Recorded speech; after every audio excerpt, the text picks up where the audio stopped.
All right.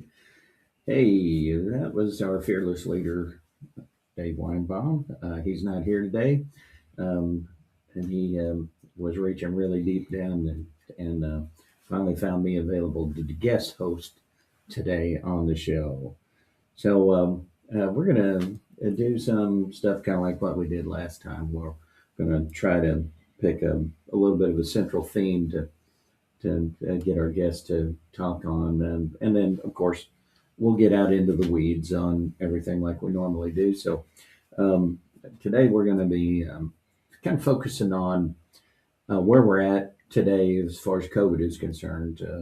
It turns out that a lot of the folks that were telling us stuff back when COVID happened, now we're finding out that they were actually right.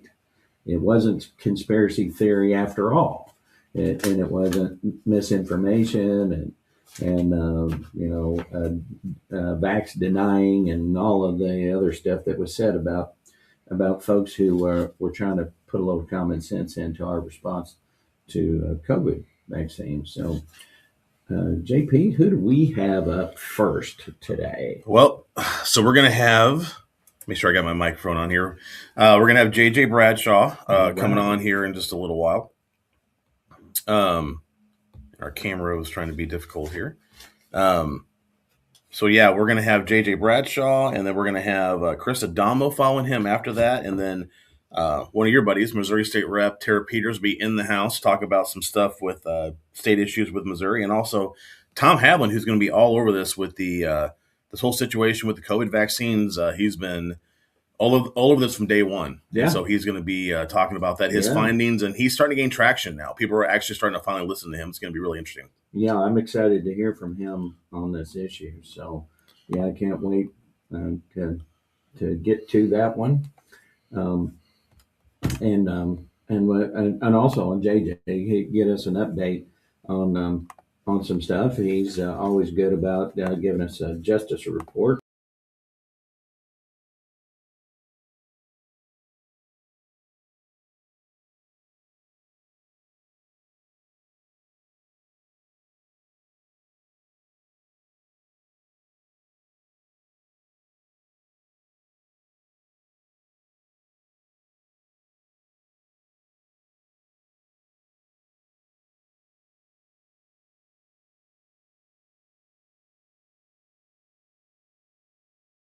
The people that you've elected and the people that they hired, our bureaucrats, would have an interest other than the best interest of the people that they serve. Exactly. And unfortunately, what we found out that they were willing to sacrifice us for profit, without a doubt, or political power, and that's disturbing to a lot of people. And the unfortunate artifact of that is now it's created a mistrust in government, and so with that, there's and I'm not saying that people should blindly follow anything. I mean, absolutely, just like the Bible says, prove all things.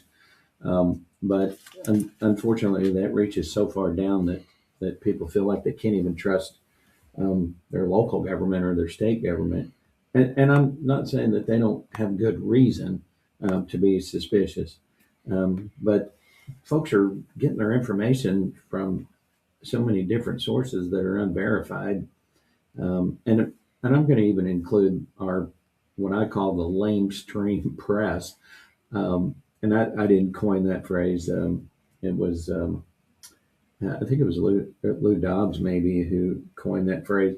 But that's actually appropriate. I mean, for CBS, NBC, and ABC, they absolutely they threw out journalism integrity and in favor of the 24-hour news cycle.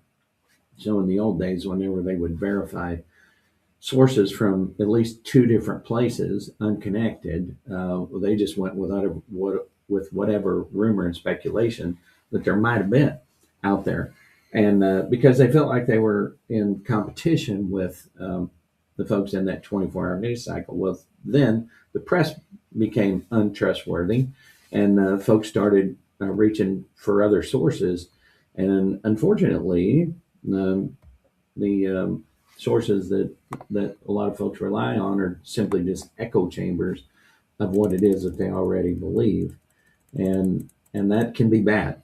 So now we're shoving people into silos, and we're only hearing from those voices that we agree with, rather than trying to hear voices from all sides of an issue. Yeah. Um, but our democracy was built on, certainly our republic was built on having a multitude of voices talking about it, and then we vote on it, right? And which is the way it is. And then once we vote on it, then we're done with it until we have some other issue we need to either take care of related to that, or try to make an improvement on it. But because we are a democracy, we don't go to war because we lost a vote, Right. and that's the only way it can work. And so people have to participate, and we've talked about that on the show a lot. Yeah. About how people just aren't participating, and so they run out to their social media accounts and talk to a whole bunch of people that already agree with them, rather than try to challenge those that don't, so that we can have an honest debate on some of this stuff. And that's a privilege we get, that there's a lot of people across the world that they don't get that privilege. In fact, it's nowhere. Yeah. Even in Western European countries, we think those are democracies. Well, they're not. Yeah. I mean, not our style of democracy. We are the only democracy that has this form of government. I mean, they have parliamentary forms of government over there, but they are generally socialist, right? Those governments in Western Europe are socialist governments. But we take for granted that a Western country, a Western European country, would be like us on things like free speech. Well, they're absolutely not.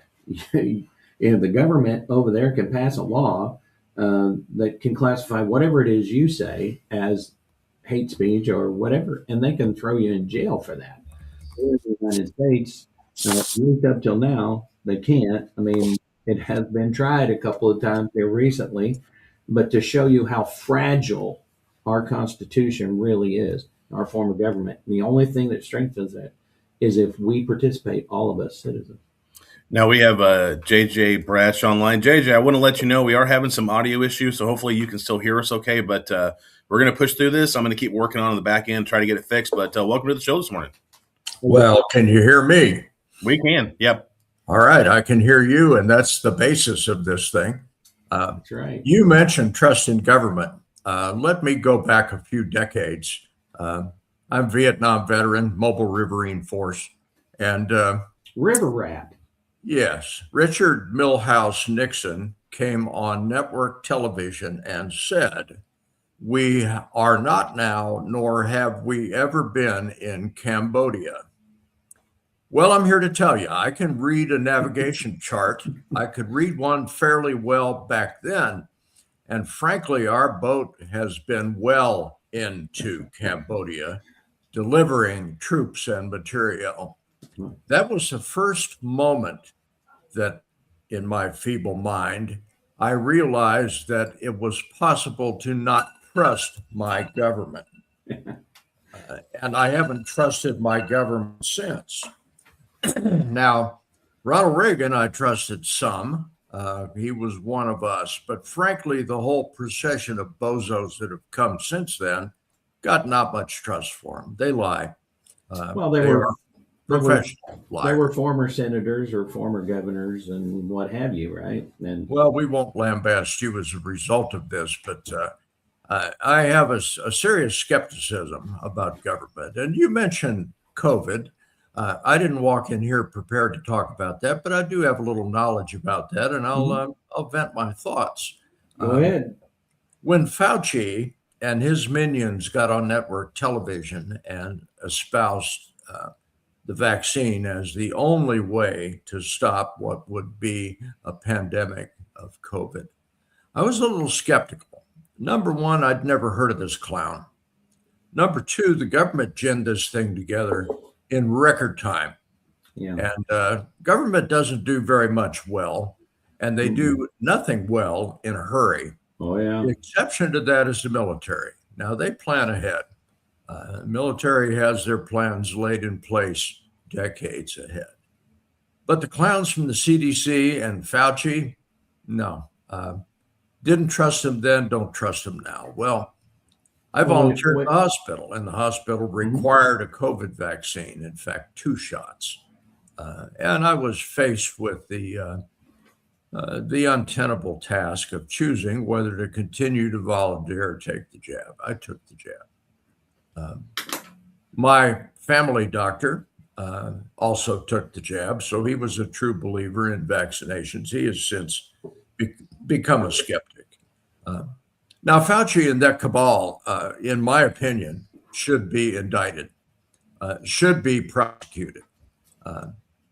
The falsity that they threw in front of us and expected us to swallow is just unacceptable. And if it's not illegal, it certainly would be immoral. Now, Dave Schultz had a number of people that come on here about the cream-colored slime in the veins and other things, and I don't doubt that those things exist. Yeah. But I think those who foisted this upon us ought to be prosecuted. I think there's a price they ought to pay for the betrayal. Well, I don't see how Fauci isn't guilty of at least conspiracy. I would think conspiracy at the minimum. Yeah, and because without his driving the narrative that direction, there's somewhere upwards of about 85,000 people if we use Dr. McCullough's numbers. And I don't know if you remember Dr. McCullough. I do. Try to play the clip of him in his Senate hearing back when COVID happened, but he said that 85% of the COVID, quote unquote, COVID related deaths were totally unnecessary, but he had the numbers to back it up. He had the proof, peer reviewed papers, and the whole everything that the other side always demands. Of course, the proof. Well, he had all that, and they still ignored him. And then the big concern is that the organizations that were theoretically put in place to protect us, like the CDC and the NIH. Well, come to find out, they were peopled by folks who had ties to the pharmaceutical industry. All of these folks were pharmaceutical paid off. I think out of the NIH, out of the five people that were the board members of the NIH, one of them wasn't either a former employee or director of a big pharmaceutical company. And that is the fox guarding the hen house. That's the fox guarding the hen house, absolutely. And then CDC wasn't any better. And so the danger there, of course, is that now we can't believe a word they say. I mean, it's the typical boy that cried wolf syndrome. Well, I'm from Missouri. You've got to show me, and what you have shown me is you're not worthy of my trust. Right. So I won't trust you. Things that come out of government at this point are so twisted and so spun. And Dave is one of those folks that digs out the source, and I'm one of those folks too, because I don't trust the network media. Media has lied to me too many times. So we do dig and find the truth. The trouble is we're just a couple of voices in the wilderness. Thankfully, the followers of this show, most of them are true believers, and they're willing to dig out things as well. Now, sources that I use are Newsmax and sometimes Breitbart, sometimes these others. Now, I do monitor other news sources. You got to have all sides. But if you look at what the network news is doing, the big three, ABC, CBS, NBC, what they're spitting out is 20-second clips of nothing but garbage. And I have a couple of examples. We're going to get away from COVID for a bit. Well, before we get too far there, I frequently tune into BBC because BBC will have news stories that pertain to us over here in the United States, would be important information. And you don't see a word of it on ABC, NBC, and CBS. if you're willing, tune in Al Jazeera sometime if you want to hear the Middle Eastern propaganda. They put a spin on our news that is spinning like a top, but it's interesting to hear from them. Now, last night I watched a bit of the network news, and there was, of course, they had some noise about the Iran war. They had some noise about Graham Plattner, and I'm going to speak about him here in a moment. But Mitch McConnell apparently suffered a cardiac event on July the 14th. And the rumors have been flying. Now, on the network news, nada, not a single thing. But here's the issue, as I see it anyway. McConnell might be brain dead. McConnell might be incapacitated in a way that the 25th Amendment would apply were he a president. Well, I would argue that happened a few years back, but that's just me. Well, at least his body has been showing up. But the issue here is very serpentine.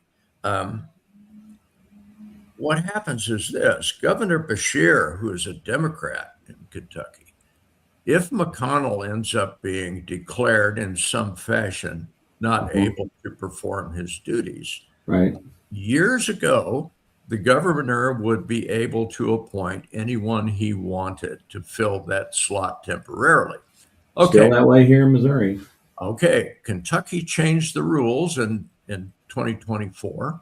Yeah. And now they have to have a special election unless they run into a time frame. And here's the time frame. August the 3rd is the last date that they could have a special election. Well, why is that important? Because you got a guy named Massey, Thomas Massey of Kentucky, who, if a special election would be held, would probably win it. Now, Massey's been a thorn in the side of our friend Donald J. Trump for a good long while. So I heard the other day somebody call this a constitutional crisis. Well, the morons of the world call everything a constitutional crisis. When it doesn't agree with them, it's if a you've ever read the crisis. Constitution, none of this crap is a constitutional crisis. But there's always the talking heads that will howl that. Right. Well, why the McConnell thing is important is this. If you remember, we went through years of Joe Biden, who was clearly incapacitated. And our government was the executive branch anyway, was being run by a cabal. We don't know who the hell they are. We can suspect. Right. But all of this happened behind closed doors.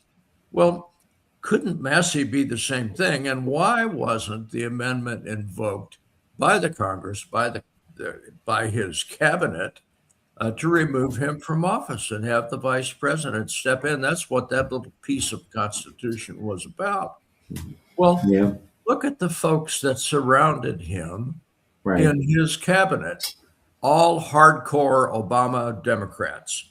Right. If the guy was dead and being poked up on a stick like a puppet, they would still not have invoked that amendment. It was Weekend at Bernie's at the White House. So, Weekend at Bernie. And frankly, McConnell may be one of those as well. Now, what that tells me is that our government has become sufficiently corrupt that they're not willing to do the right thing, which is put somebody that's conscious and cognizant in that position. And the politics of it be damned. Well, apparently the politics is the important part in this. Well, how many times have we seen that, JJ? With senators. I mean, there was Byrd and Thurman and Maxine Waters. Who's the lady from California? Dianne Feinstein. Oh yeah. My goodness! You talk about the most egregious one. I mean, she had to be led into the chamber whenever there was something to do there, and I'm guessing that somebody had to raise her hand or push her button or something for her. It was terrible. For about 7 months, Dianne Feinstein would not get in front of a microphone. Anytime somebody shoved one in her face, she just had a blank look. The reason is the woman had become a babbling idiot. She couldn't put 6 words together and turn it into a sentence, much less a paragraph. Yeah, Yeah, she was the same one that you remember. I'm pretty sure she was the one that had the Chinese spy as her driver of her car. that was her driver. Yes. Yeah, And speaking of Mitch McConnell, let's talk about his Oriental wife for a moment, who left the country 3 days after his cardiac event. Now, one could argue that she probably has his power of attorney, and she is the one that could declare him incompetent, and she's sitting in China. Makes you wonder what kind of connection there is here, what kind of backroom deals have been done over the years. Uh, I don't trust these folks. Don't trust them any well, further than I could well, throw you them. remember the crazy stuff we did here in Missouri when, unfortunately, our former governor Carnahan and unfortunately died in an airplane crash Mhm. prior to the Senate election, and so We elected they Gene. we elected Jean, and she wasn't on the ballot. Yes. I mean, you talk about crazy stuff. This Um, was the same thing that they did with Kamala. So there is yeah, a track record here. right. But my goodness, it's a dirty and disgusting track record. I claim to be a patriot. I claim to believe in the Constitution and will defend it. But these folks clearly do not run by those same rules. Yeah. Now, was Jean incompetent? Not particularly. I know the Carnahans, and she did an adequate Oh, job. oh no, Uh, but it was a job she never wanted. I mean, obviously she didn't want that job, it but was thrust upon her. it was thrust upon Well, her, but only under the guise of what was it that Gore said? There's no controlling legal authority, right? I mean, right. but anybody in their right mind would say, okay, we're going to have a special election, Yes, right? shouldn't we have an election? Yeah, Shouldn't people be allowed to speak? Now, the right. clowns that they put up to be candidates in that election are probably just as dirty as the ones that left. But Oh, at least we right, have a choice. right. At least we have the opportunity to elect the least objectionable of these But I folks. mean, if we were going to make it up as we went along, right? We wouldn't choose a person who was never on the ballot. I Yeah, mean, how about that? obviously the Republicans would object, right, to a special Yeah, election. this But smelled really bad. if you were, I mean, like I said, if you're just going to make it up as you go along, well, why not suggest and then let the people decide when you have two viable candidates? I mean, Yes, um, actually, if you wrote this stuff in a novel, nobody would buy it oh, because they they would wouldn't say that's believe. crazy. That'll never happen, right? Yeah, yeah. So, yeah, We're on the same page in that regard. yeah. The outrageous things that our elected representatives get away with, Hmm. and nobody calls them on them. Well, maybe Hmm. me and Dave and you, but our voices get stifled in the Well, trample. that's in fact what I'm famous for up in the Capitol is asking direct questions and expecting a direct answer. And frequently I didn't. I mean, they would dance around the subject, but I would press on until we got the answer, at least the one we were looking for. Well, at least some answer. Yeah. Uh, So, well, I mean, sometimes just trying to get them on the record for things. That's one of the big ones that come to mind is the director of MoDOT, for the folks out there, what's what we call our Department of Transportation, and and this was related to something that got slid into the Constitution, our Missouri Constitution, years ago, mhm. that basically said that they stand appropriated without any legislative action. Well, I mean, that flies in the face of the original intent of the Constitution, separation of powers and what have you. But it, Right. the people, quote unquote, voted for it. All right. Well, so they were over for budget hearings, and so they actually sued the people of the state of Missouri. A department of the state of Missouri sued the people of the state of Missouri in order to confirm that they are in complete control of their money. And so on an example of what you're talking about a government out of control. And so when I pressed the director on why he would even show up at a budget hearing, because essentially they're the fourth branch of government, And he basically said, well, it's just tradition, and we want to keep you guys informed of what we're doing Yeah. with Yeah. our money. Right? Certainly not asking permission. Right. Not And so I forgiveness. suggested to him that it wasn't MoDOT's money. Mhm. No matter what, it's not MoDOT's money, right? Still the people's money. And but unfortunately, like I said, we had a Supreme Court judges that agreed with them, and I'm not saying that they weren't probably legally correct, but what I'm suggesting is that when folks voted for that, they really don't know the difference between the word appropriation and the word allocation. Mhm. Where appropriation is an actual function of your government to maintain control of the purse strings. Mhm. Allocation is how that money is divided up between the Yes. And- various things that you want to spend it on. And that difference is not subtle. Yeah, that's right. And That so difference is not- but that's an example of what we deal with, and what you're pointing out every day is that, we got slick talking lawyers and bureaucrats who know how to manipulate the language in order to convince you that, oh well, that's what it is, that's the way it's written. The worst, most egregious case, and I'd love for you to chat about that for a moment, is the most recent one about birthright citizenship. I mean, yeah. clearly, the people who were the authors of that had no intent of allowing anybody who just happened to show up on vacation and have a baby, and that baby turns into a citizen of the United States. Yes, that particular little bit of prose in the Constitution, it hinges on and subject to the jurisdiction thereof. Yeah. Now, I thought that's what the Supremes were going to be deciding upon. That's the obvious part. But, that amendment was to make the children of slaves citizens of this country. Right. This was never intended.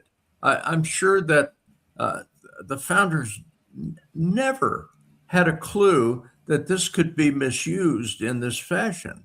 And had they had a clue, they would have written it differently. And subject to the jurisdiction thereof, if your loyalty is to China, are you subject to the jurisdiction of the United States? I would argue no. So there would be no birthright citizenship. Well, Mark Levin had a very good analysis of that, and I encourage people to go look that up. But he says that the authors, and he read their words, the authors of the amendment, and they were talking about when you subject to the jurisdiction means completely subject to the jurisdiction. You pay taxes, you live here. That's what subject to the jurisdiction means. So how can the Supreme Court ignore the actual words of the people who wrote the amendment? The Supreme's got it wrong. In favor of, what was it, English common law about the king has jurisdiction over everyone, no matter where they're from, and some kind of crazy thing like that. Yeah, we had a revolution over that. Yeah. I mean, we have one Supreme Court justice right now who refers to Spider-Man comics for her legal opinion. I'm so sorry, but that woman is just so far off. Right. How in the world did we ever get this moron on the Supreme Court? Well, the auto pen, obviously. There is maybe a little bright spot in this. One of our Supreme Court justices suggested that there's a way to get around this without a constitutional amendment. And I read about that, and he's darn sure right. Let's hear it. Let's hear it. Yeah. If our know-nothing, do-nothing legislature could manage to write a few lines of law that made sense, it pretty much says if you come here briefly to have a child, it's not a citizen, or words to that effect. Easy peasy. Trouble is, our Congress isn't going to do that. They're at a stalemate. When you only have a 1 or 2 or 3 person majority, you're not going to get anything done. Let's talk about the SAVE Act for a moment. This thing is so obvious. And we've got 86% of the voting people in this country that are for that legislation, and we can't get it through the Senate. Well, I mean, there's still at least one option also available to the president. Um, he just refuses any visas from China. I Well, mean, that, and of course, the people's hair is going to catch on fire. But it's like, okay, well, I mean, this is the only option we've got left. So you guys figure it out. And so when Congress throws a fit over it, it's like, well, guess what? I'm in charge of that department, and I say no more visas issued to anyone coming from China or any of these other countries that do this birth tourism kind of a thing. that occurred with individuals from India as well. China and India are the top two. Right. This can be taken care of. The trouble is, our legislature is who should be taking care of this, 100%. and they are Congress. not. And even if they manage to get something to barely pass in the House of Representatives, it would never fly in the Senate. Correct. If you look at the way this country was set up back in the day, the legislatures in the House of Representatives were considered to be rabble. They were considered to be troublemakers, elected by a few folks in some little town somewhere. And the senators were considered to be the wise, gradually grind along and argue these things out and come up with the right decision. Well, we're not even close to that anymore. No. Now we have nothing but partisanship. The facts be damned. And whatever the House of Representatives sends to the Senate, if it's a Republican House, which it is, not going to get through the Senate. We have degenerated into this. The finger pointing continues to go, and the legislating does not. Well, I would add one little twist to that. It's less partisanship and more lobbyistship. Well, that's I said that was with a P, by the way, S-H-I-P. It's a serious shame that lobbyists are allowed into elected representatives. Well, I mean, it is quasi First Amendment stuff, but if folks really understood how much influence that a little bit of money bears on their government, they would probably be disgusted. Well, they already are, by the way.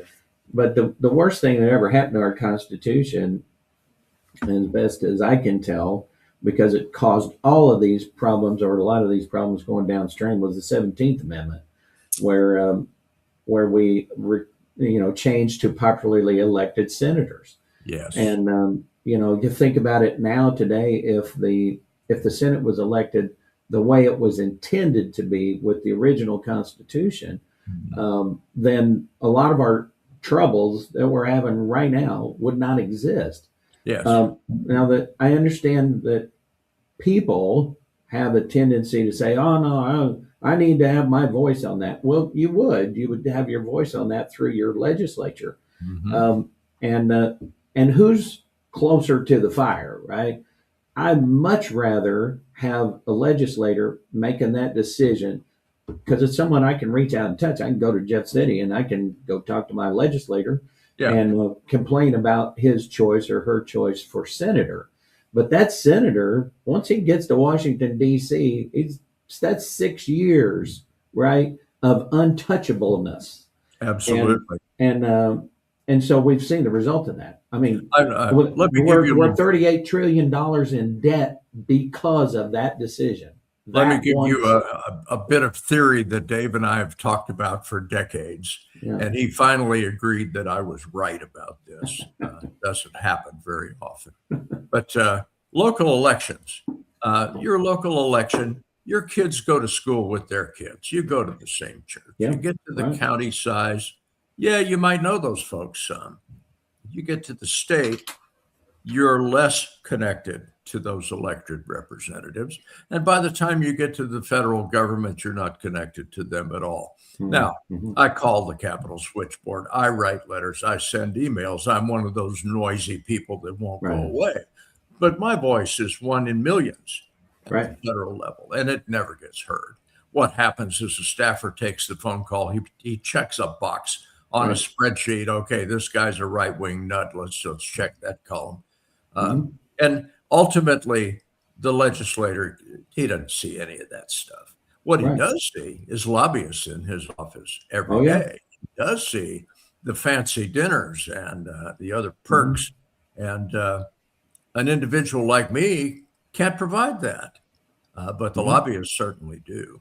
So, yeah, 17th Amendment, I think, was a serious mistake. I know why they did it, but I think in the end, that's proved to be wrong. Well, it's so as with all politics, it waxes and it wanes. But there was a formula that was created. This formula doesn't exist anywhere in the world. JP and I were talking about this earlier. The no Western government has this style of democracy, this style of republic. The three branches of government that doesn't exist anywhere else No. in the world. Mhm. We have this is very unique, and when you read the Federalist Papers on how we ended up where we're at, the folks like Hamilton and Adams and I kept, the name escapes me now, but their whole purpose here was to create an adversarial relationship between the three branches of government to Yes. keep a check and a balance on those three branches. That's absolutely right. And that was well designed, beautifully Yes. designed. And so about- that part that affected that formula, the 17th Amendment, there was a method to the madness there. That the people needed to be represented directly in Congress, and so we had the House of Representatives. And the people had enormous power because that person had to be reelected every 2 years. Yeah. But because we recognize that what a democracy is where 51% of the people make 49% pay for everything, they understood that there needed to be a check on that power. And that power was the states themselves. Yeah. And so with the states, choosing that senator, put that balance in the system, that check and balance into the system in the legislature. Because the legislature back in those days, well, once again, original intent of the Constitution was then the people had the power. And our legislature, are not just at the federal level, but at the state level, keeps giving up more power to the executive branch. Yes. And so now the most powerful entity in the country is the executive branch, second only to, if you will, the Supreme Court. The only thing that keeps the Supreme Court from being the most powerful branch of government is that they currently have to wait until something gets to their desk, where the president and the executive branch can, basically by fiat, just wake up one morning and write an executive order. Nature abhors a vacuum. And Yes. we have a vacuum in the legislative branch. They have not managed to get much done. And Well, what I say is that they're kind of all in on it, right? There's this big, huge river of money that flows out of Washington, D.C., and if all they got to do is stick their grubby little fingers in it, and they get, their fair share. So they're not going to do anything that messes with the status quo. What occasionally, every once in a while, we will elect some, and I think right now we have a reasonably good contingent from the state of Missouri up there, but many of them haven't been there very long either, right? But that's the little boy trying to stick his finger in the hole in the dike, right? The sad part about this is the young buck legislators that come in there full of spit, fire, and vinegar don't get on the committees that have the power. They don't have the staying power in there that the long-term legislators do. And the long-term legislators, let's face it, are pretty corrupt. They've been bought and paid for. JP, you look like you're just itching to get on that microphone. Well, I wanted to thank you for your time, JJ. We have our next guest is 8:40. But thank you for always being the leadoff for the show. And of course, Dave will be back hosting next week. But as always, JJ Bradshaw with his what we call the JJ Justice Report. JJ, thank you so much. And of course, we'll plan to see you again next Friday. I enjoyed it, gentlemen. Thank you so much. All right. So next we've got Chris Adamo, who is the author of a very important book called Rules for Defeating Radicals. Chris, did want to let you know we're having some audio issues this morning. We can still hear each other. We're on backup microphones, so it's going to sound a little different, maybe a little muffled, but so far, so good. I just wanted to give you that heads up on that. But welcome to the show, Chris Adamo. Thank you so much, JP. And I guess maybe I'm a little relieved to find out that at least this week I'm not the problem with the audio or video. So no, you're that's good. An improvement. No, it only happens when I'm around, Chris, so it's, I did send you, JP, if you check your text, I did send you something I'd ask you guys to consider posting.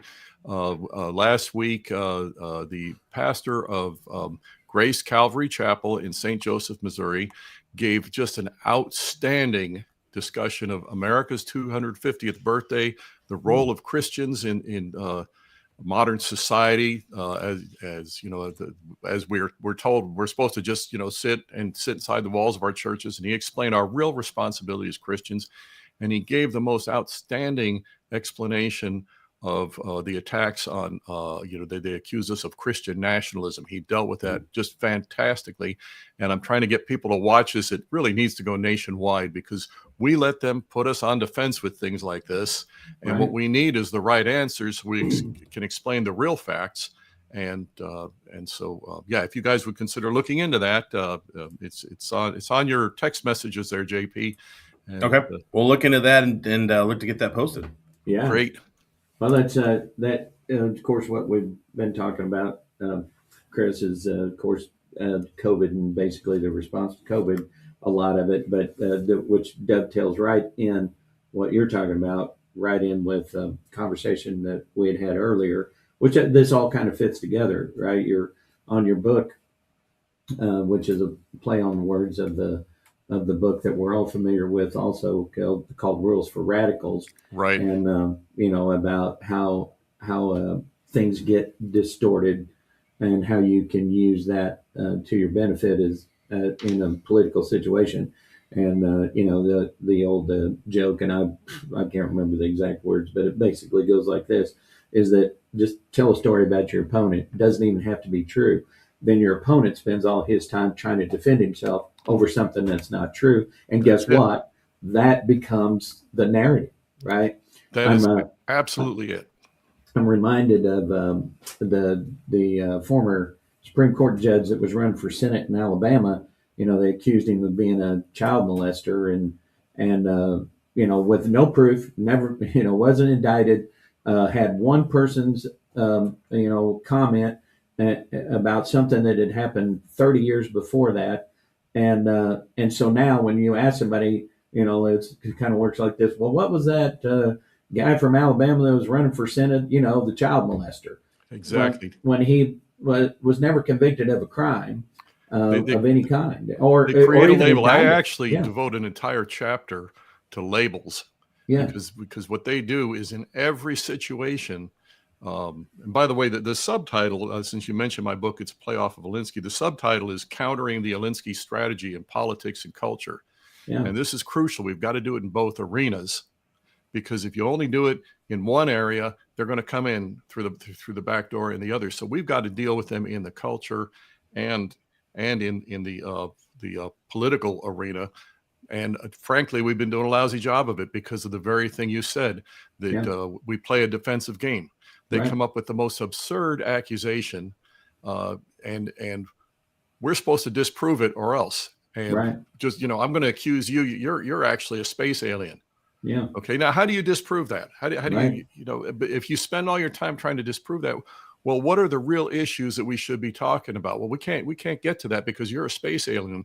And they literally come up with these kinds of absurdities and put them against us, the child molester thing and stuff like that. Meanwhile, let's talk about a huge crime going on against the entire country, and let's look at how they handle it. Okay, we have been for several decades, and I appreciate when you're talking to JJ, and you guys are saying both parties, the corruption is on both sides. This is a nonpartisan issue of corruption, a bipartisan issue of corruption. Okay, they've been facilitating the invasion of our nation by often hostile, military-aged male foreigners. Okay, now, in the beginning, they were illegal invaders. Okay, now the left morphed that. They were, illegal aliens. Okay, then they became undocumented aliens. Then they became undocumented immigrants. Then they just became immigrants. Now, if you listen, the term is migrants. And the whole time that they change these terms, they make them sound ever more benign. The entire time that they're doing that, our side adopts a new term. Now let's look at the reality. The reality is we have tens of millions of illegal invaders, and they're now called migrants, which means travelers. Okay, so it's this totally sanitized term, Right. and we allow that when we're given news reports and whatever, we allow that to be the title because that's what they dictated that they want to be. Well, and so excellent point, and I recognized that a while back, and that we got to quit using their language. Exactly. I mean, it's not. It's crazy for us to because that's part of the brainwashing, right? It's part of the setting the stage, yeah, so that you're in a defensive mode. Right. So we adopt their language, and then we give that's tacit approval of what it is that they're saying, and so I was put in Facebook jail for saying illegal immigrant, and so I pointed out that is actually what the statute says, right? That's You were put in statute, Facebook jail illegal, for telling the truth. Yeah, right. And so but because Facebook, and I was then, it still is actually, Zuckerberg he's one of these weather vanes, right? He understands that, you go with the wind kind of a thing, you don't go against it. And at the time he was getting paid lots of money to do the bidding of the administration. Well, and he's a leftist. Okay. I mean, basically he's a leftist. Absolutely. Right. And he's not, he wouldn't be considered a conservative Republican in any place, but so he backed off on that now. But how quick will he go right back to that? And that's as soon key. as a Democrat gets elected to president. So we're definitely in a situation where we and I'm not saying unnecessarily. I'm saying necessarily so. We have to be suspicious of our government, and I think that was always intended, right? There's no doubt about that. The First Amendment was not made so that male strippers could go into children's classrooms. The First Amendment was made so that we don't have to say whoever's in that White House, he's untouchable. We can criticize him. Okay. The problem is that there's multiple ways of silencing you. Right. And if we allow them to tell us that we have to color inside the lines, we accept that, and then they tell us where those lines are at while they run rampant. Guess who dominates the discourse? Well, you'll remember back during COVID, how quickly we would accept one of the foundational statements in the First Amendment. We gave up willingly, in some cases, our right to practice our religion. Excellent point. Freedom. And how quick people just did that, just accepted it, basically because the government told them, oh, well, you have to be scared, you must be fearful. That makes you a good citizen. And here's one of the things that they do. Again, one of the manipulations is that whenever they're doing something, they present it as virtue. Yeah. And I've coined a term now that I think you can see where it applies throughout history. I call it toxic virtue. There's a couple of really good books out, by the way. There's one by a guy named, I might pronounce it wrong. It looks like it's Gad Sad, and he's a new, properly arrived American immigrant who loves America, and his is called, it's called Toxic Empathy, and it talks about the fact that we.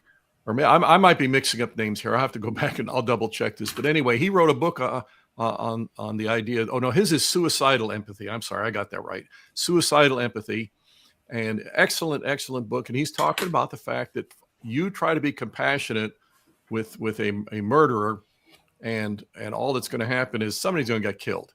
Okay, whereas you have to come to a point of saying this guy's a threat. If he's a threat to my family, and I'm compassionate, nice to him, I'm collaborating in the murder.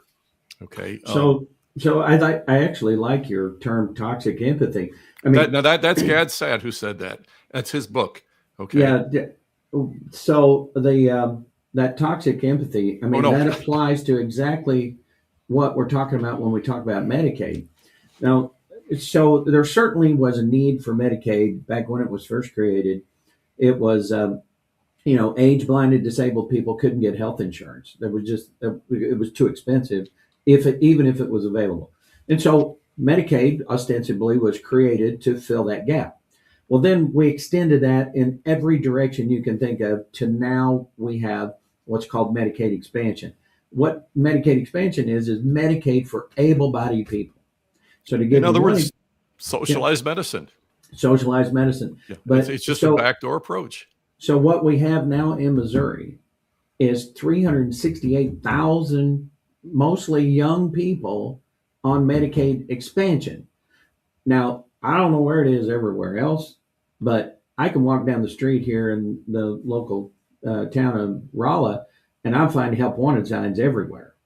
Yep. But unfortunately, what we've done is we've provide their health care, they get food stamps, and they even get a TANF card with about $300 on it every month, even though they're mostly these 26-year-olds sleeping in the basement of their mom and dad's house playing first-person shooter games all day. And What? that's an absolutely accurate way of describing it. I do want to correct the record, Yeah. just so I want to stay on facts. The Yeah. book Toxic Empathy was by Allie Beth Stuckey. She's an Okay. outstanding Christian lady who gets up and speaks on these things. She shows a kind of spine that too few men out there actually show in confronting the issues. Well, And then the suicidal yes. empathy was Gad Saad. Okay, I just want to correct that. Okay, good. Now, Thank you. having done on that, and so when we talk about that toxic empathy, we see that the healthcare outcomes for that cohort. I mean, we're talking young people who would normally be working, but they're sitting around playing first-person shooter games. The incidence of diabetes is going through the roof Yep. with those people, and so that's why I love that term, toxic empathy. That's exactly what it is. Oh, we feel so sorry for them. We're going to give them this program so that they get sicker. Yep. It makes no sense whatsoever. well, But it does what from influenced that was the amount of money that's in that. 40% of our state budget right now is Medicaid alone. And Yeah, it does because make sense yeah. from a perspective of how do we overload and topple the system. You remember the Cloward Piven Yeah. strategy of Marxism. You Right. overload the system, it collapses, and then you write in as the hero to pick up the pieces. Hey, everybody, and this is Marxism from the beginning. You create a mess, and then you write in as the fix-it man. Now all you have to do is forfeit your rights and your freedoms to me, and just do as I say, and I'll create utopia for you. And then they come in, and now you have your dictator. But by the time people realize they've been lied to, Yeah. now it's too late. Oh, we got your guns. We got your rights. We have control of the media. We have control of the schools. No, you don't have any more rights. And if you try to assert rights, we're just going to shoot you in the streets. This is how Marxism comes in. Well, What you're Hitler- describing there yeah. in Missouri, now they call it a bellwether state because it can go either way in the major elections. But that's because you have two huge deep blue zones in Kansas City and St. Louis, Right. and the whole rest of the state is just as red as any place in heartland America. But if we can get 51% out of those two blue zones, then all of a sudden the rest of the state doesn't have a voice. does not have a voice. And so we've got an Amendment 4 that's coming up in this next election, and that tries to correct that. Yep. There's been a lot of noise out there, mostly from the side that really wants it to stay the way it is, so they can shove whatever crazy thing they can down our throat. Absolutely, it's the old mob rule democracy where Yeah. 51% of the voters can vote to trample the rights of the other 49% at That's right. any given moment. So So you that- have an amendment on the ballot, and at the last minute, millions of dollars of Soros money comes in, does these very well planned, very elaborate ads and slick mailings on one side of the issue. And the average citizen who's kind of, sitting there going about his business, he looks at these and he says, oh, this sounds scary. What those evil people are trying to do. I've got to vote according to this. And this amendment passes. The just venomous pro-abortion amendment this last time. We had ads about civil rights. We had all sorts of ads about, I mean, it was all emotionalism, it was all lies, and it passed with 51%, 52% of the vote. The marijuana amendment here in Missouri is 43 pages of lawyer gobbledygook that basically created a monopoly for four big marijuana companies that aren't even in Missouri. They, they focus on the gummies and the edible stuff. They didn't care about the smoking marijuana at all. But basically, the way that it was written was a specification that only they could meet, and so all buried in that 43 pages. A lot of folks don't know that got rid of all marijuana law. And it blows the doors open, and Yeah. next thing you know, you have more addiction. And you mentioned those diabetic kids in mommy's basement. Yeah. Then there's addiction there, and then a lot of them wander out in the streets, and you have homeless.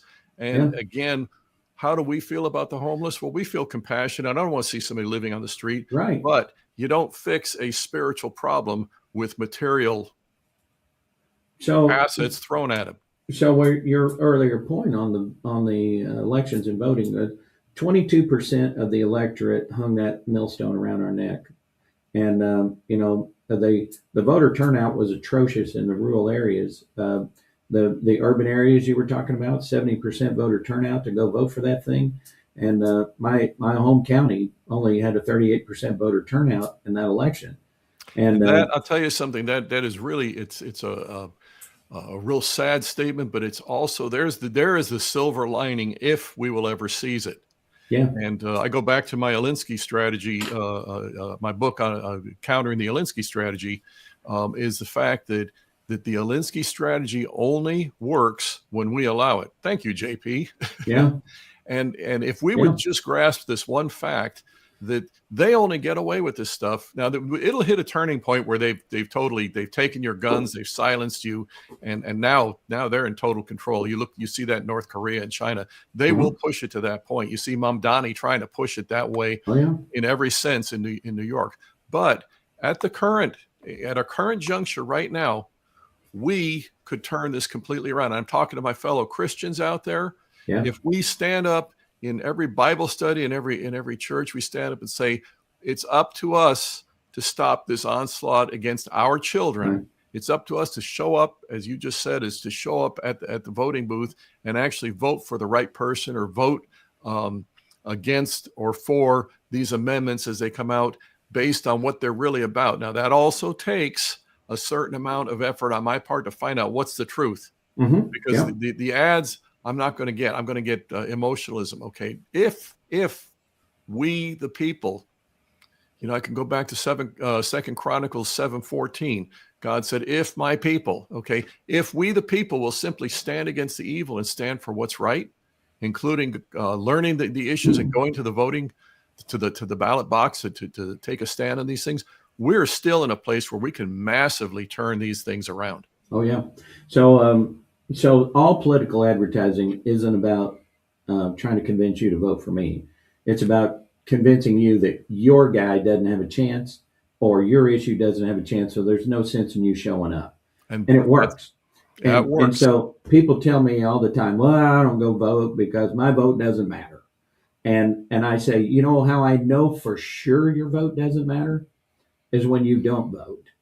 And so I tell people all the time, the difference between John McCain winning Missouri and Barack Obama winning Missouri, our 8 electoral votes, was 3.3 votes per precinct. Now tell me your vote doesn't matter. So they convinced 4 people per precinct to stay at home, and Barack Obama wins. Right. And guess what? You staying at home, that's what you stand for. Yeah. Every time you see Barack Obama, that's what you stand for. Yeah. It's the old present button. We have a button on our desk in the legislature that's marked present, right? There's yes, no, and present. Okay. So people think pressing that button of present means that they are not expressing an opinion one way or the other about it, when in actuality, a present button counts as a no. So you're actually voting no when you do that. And my opinion is that, and they sent me up to the Capitol, to push either red or green, one or the other. Yeah, and I would say that, and I could give a percentage here. I'd say 90% of the time, hidden present, it should say coward. It should say, I'm a coward. I won't take a stand on this. You know, Hey, there may if be some oddball now, issues where if you just don't know what the right decision is, but you know, we yeah, go through the trouble to put people in there so right. they do learn about these issues and know the right answer. Well, it's not always that. I mean, obviously there are some people who are, that ethically they can't vote for Yeah, and I something get that. because it affects them personally, right? If I'm voting on a budget bill that that had $10 million for contracts for companies like mine, well, Yeah. that means I'm voting for to get government money. So somebody who votes no on an issue like that, or present, on an issue like that, well, I'm okay with that, right? Yeah, and But I get that, unless you're a Democrat, in which case you don't have to worry about conflict of interest because they won't call you out on it. good point. Yeah, absolutely. Same is true in Jefferson City on that, calling them out when they're on their hypocrisy. Which is another one of the things where we have ceded the ground. Yeah. Because, again, every single issue, the way I describe it is that they claw their way onto this phony moral high ground. And so when they never present an issue and say, here's what's really going on, they say, here's the righteous, virtuous thing to do. And you're either a bigot or you hate children or right. you're a greedy capitalist or something.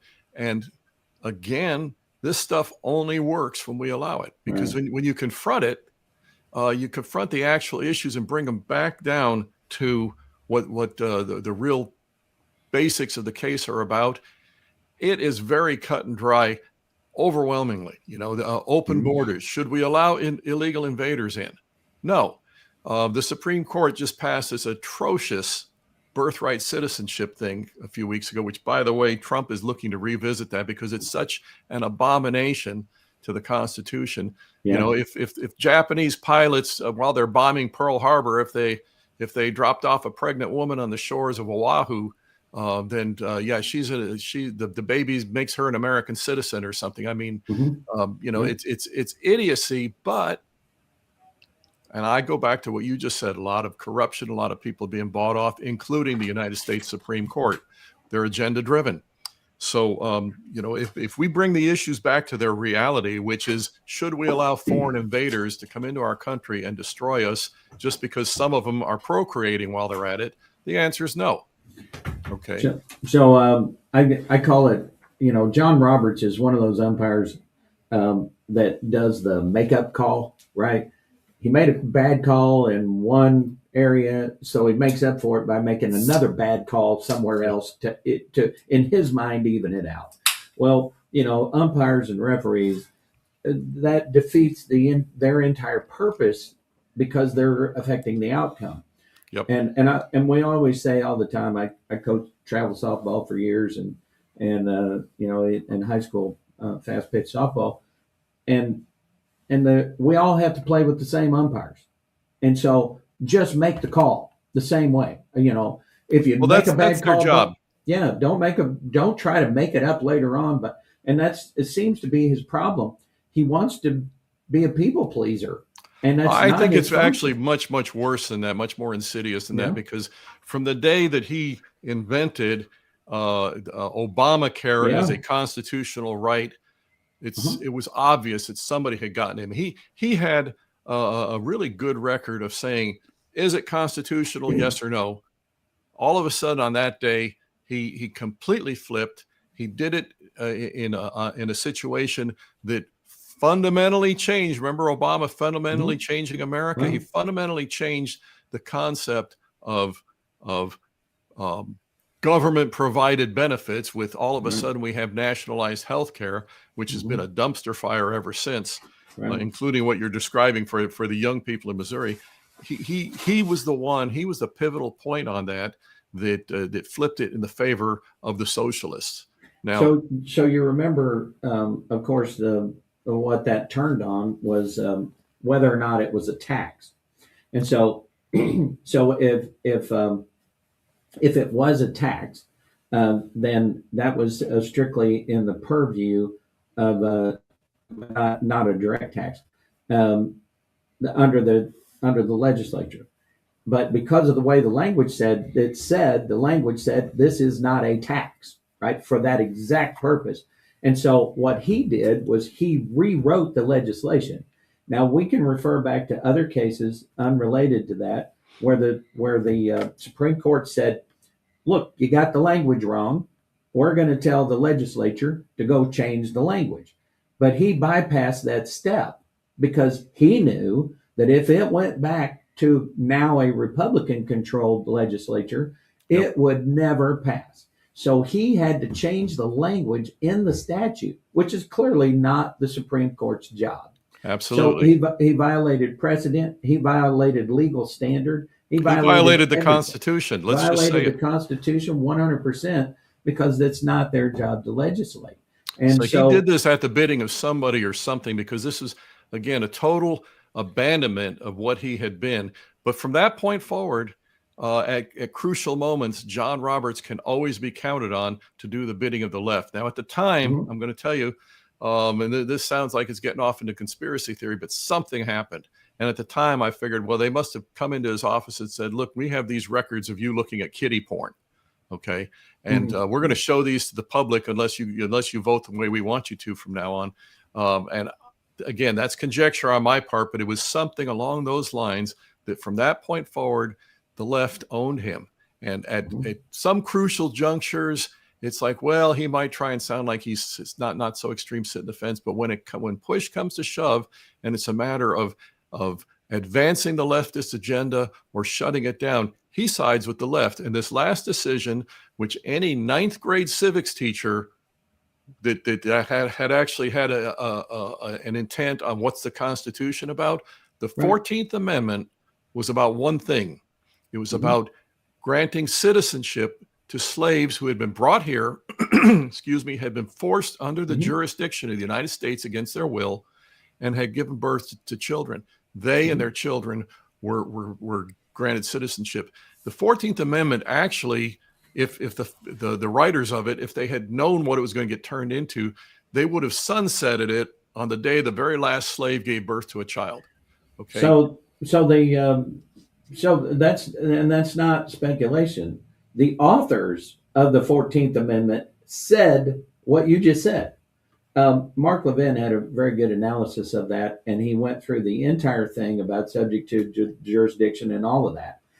And it was clear from the words out of the mouths of the people who wrote it and voted on it that what this was about was the children of slaves, period, exclamation point. Yep, that's it. And so rushing back to, as we talked about in the earlier segment, under the command of the king or whatever, under English common law. Well, English common law certainly applies. We've based a lot of our law on that, but not in an amendment to our Constitution. Our Constitution doesn't have anything to do with English common law, especially the 14th Amendment. So the reality was what you had just pointed out. They had to distort the actual meaning in order to get to what they wanted to do. I think Justice Roberts, so the first thing I observed about Justice Roberts, and I've never been able to figure this one out, but how do you go from a newly appointed justice to being Chief Justice? How do you get appointed to be the Chief Justice? Why wasn't Alito or one of those elevated to Chief Justice and then Roberts would have just been a regular justice? Is it so no one's explained to me what that dynamic is. Is it simply because the Chief Justice retires or whatever, then the next guy in gets that job? That's ridiculous. Who would ever come up with an idea like that? And I can't explain that. All I can tell you is that he wasn't doing too bad. I remember him in the hearings saying simply, well, how are you going to decide on this case or that one? Are you going to side with this person? Are you going to side with that one?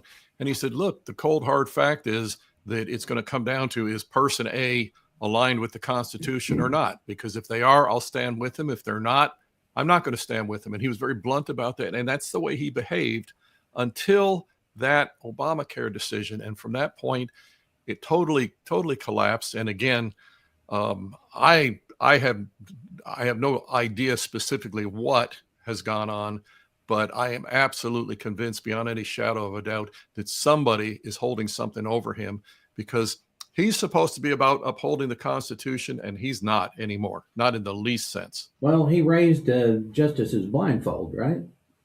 So Yeah, that's and he's essentially what it is. and he's looking to the left when he does it. I mean, it's Yeah. just that sad. And again, the Supreme Court, this is an area where, as conservatives, we have really dropped the ball, because the Supreme Court now is presumed to be, if you're pro-Constitution, then that's the conservatives. If you're anti-Constitution, you're all for trashing the Constitution, then that's what liberals are about. So they can put in these Constitution trashing so-called justices, and we counter that with those who are upholding the Constitution. And you know what they call that? They call that balance. Literally, leftists get out there and say we need a balanced Supreme Court. Balance between what? Balance between upholding the Constitution or trashing it. That's a partisan issue now. Now, if we on the Republican side, if we had the spine and the willingness to confront the backlash and say, okay, if this is a partisan issue, then what you're saying is the Democrat Party is anti-American, because that's what you just said with your assessment of what kind of justices we need on the court. Okay, if we had the spine to do that and to carry that forth to the American people, we'd be in a much stronger position nationwide to confront these leftist onslaughts. But we don't do that. It's, well, we want it balanced between them and us, and okay, they have their people, we have ours. No, that's not the case. We have a literal movement afoot that's out to destroy America. Again, we look at Mamdani, we look at Gavin Newsom. These are the extreme cases, but then look at the people that are following them. Look at the people that support them. Well, it's I mean, your analysis on they absolutely hate the Constitution, because they're unfit for the court at that point. Yeah, the Constitution is what's getting in the way of the control that they seek over the American people. And that's why the Constitution was written, by the way. Yeah, 100%. Yes, and you can see that. You can see that in all the writings of the authors of the Constitution, but also all the folks who participated in the Federalist Papers. Yep. That was clear that the ultimate authority would be the people, but we understood that. I mean, they looked back in history and saw that all the true democracies, they failed miserably. 51% hit a point one day where they say trample the rights of the other 49%. It's over. And so then the idea of the republic, but the construction of the republic was more like what we see in parliamentarian democracies, and so they didn't last very long. They lasted longer than the true democracies, and so that's the reason why the three branches of government and the structure there. And look what's happened. Europe claims to be. France claims to be a country for 400 years and all that kind of stuff, but they haven't held the same type of government in those 400 years. They went from monarchies, feudalism, monarchies, and little kingdoms all over the place, fiefdoms, and then two or three different versions of socialism, and so, which is honestly where they're at right now. And so, I probably should include they were under Hitler's control for a little while too there, but none of them have had the same style of government for 250 years ever. Right. We are it. I'll be honest with you. At this point, there's a couple of things going on. Number one, America is largely existing on the momentum of what the founders did, because as we've been discussing for the last several minutes, is they're not abiding by those principles, and that's going to come unhinged unless we stand against it. The other thing is that the founders had the wherewithal to implement the Second Amendment, which the Second Amendment puts teeth to the First Amendment. Right. Okay, and it's just that simple. What did Obama do from the minute he got in? What was he all about? He was about, you remember Fast and Furious, throwing guns across the border, having them come back in. Obama was about getting rid of the Second Amendment. If you look at where we are, the things that happened, the lockdowns and stuff in COVID, just try to imagine where we would have been with all these things if they hadn't gotten our guns, or if they had gotten our guns. Yeah. Okay. So And so at this point, the goal is still to figure out how to get us to a place where we are defenseless so they can continue advancing this. yeah, so Stalin, Hitler, Yeah. name your despot. And that may sound apocalyptic, but if you consider going back to 2020, that's not that many years ago, you consider the fact that the government declared churches non-essential. Right. The abortion clinics stayed open, the tattoo parlors, the marijuana dispensaries, they stayed open, but churches were bars. declared non-essential and bars, basically made illegal. Yeah. So, what Reagan said that, freedom is just one generation from extinction. And, Always. and so he's right. I mean, if a poll, can't recite it, but it stuck in my head, that 56% of kids under 30 think communism is an acceptable form of government. And but those are keep in mind, those are folks who have no memory of the Soviet Union. Yep, and let's be totally frank about it. Those are the same ones you're talking about in mommy's basement with the Game Boys. Yeah, and they go. This again, I'm gonna admonish my Christian brothers and sisters. So we take our kids to church for 1-2 hours a week, and then we turn them loose in a public education system for right. 30 to 40 hours a week, in which they're told drag queens are normal. They're told socialism is good, capitalism is evil and greedy, and American history. You know what American history is about? It's all about slavery and why we were bad people, Right. and we had to have the left come along and make this a good socialist country. Mm-hmm. What are they going to come away with? Well, it's an excellent point. I mean, I tell people all the time. I said, it's a whole lot easier to keep it than it is to try to get it back. And unfortunately, right now we're in the get it back mode. We're slipping into that very fast. Yeah. Yeah, and because of apathy, right? We sat by and watched the takeover of our colleges and Yep. Elementary and secondary education institutions, and then we wonder why our kids think the way they do, and it is just an artifact of the system that we created. That I get these educators all the time that complain about parents, and the parents don't do this or the parents do that or whatever, and I say, okay, let's just boil this down.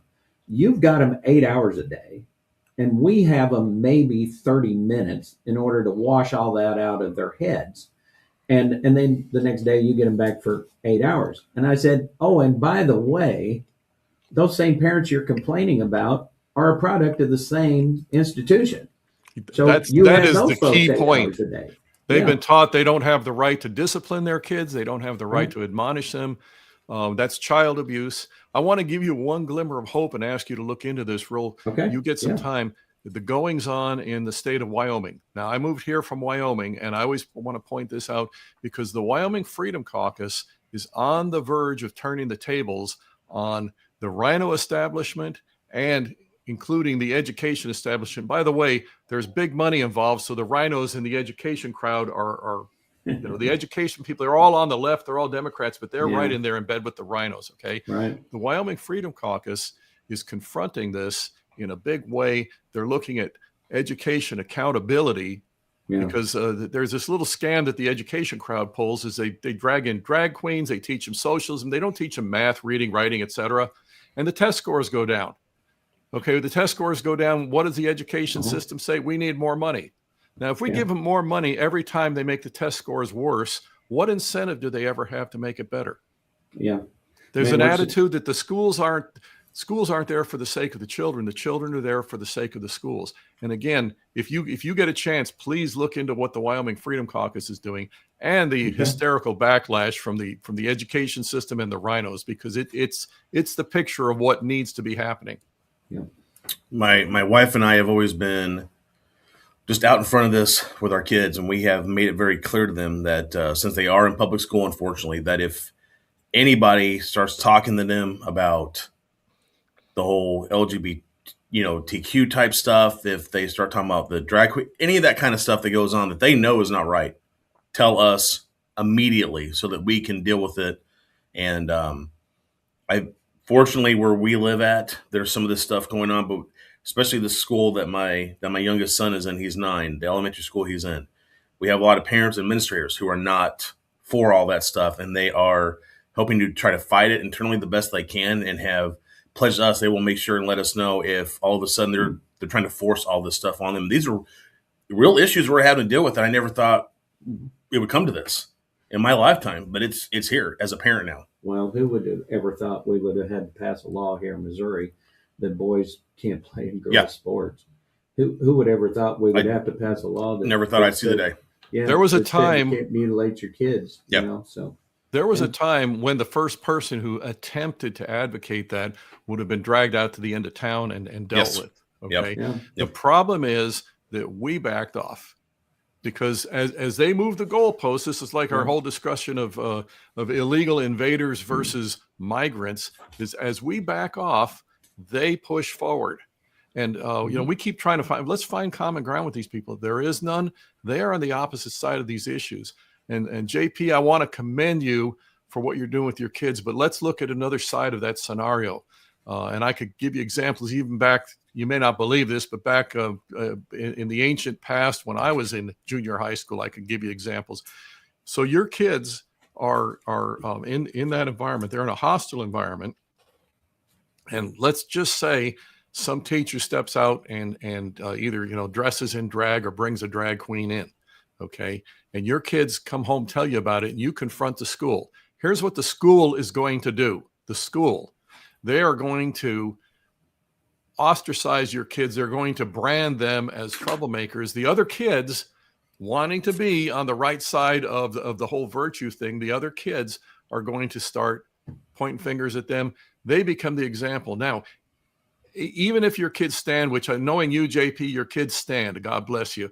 But there's your kids on this side, there's these extremist leftists, but there's this whole crowd in the middle that goes, wow, I agree with JP's kids, but man, I don't want to be a target.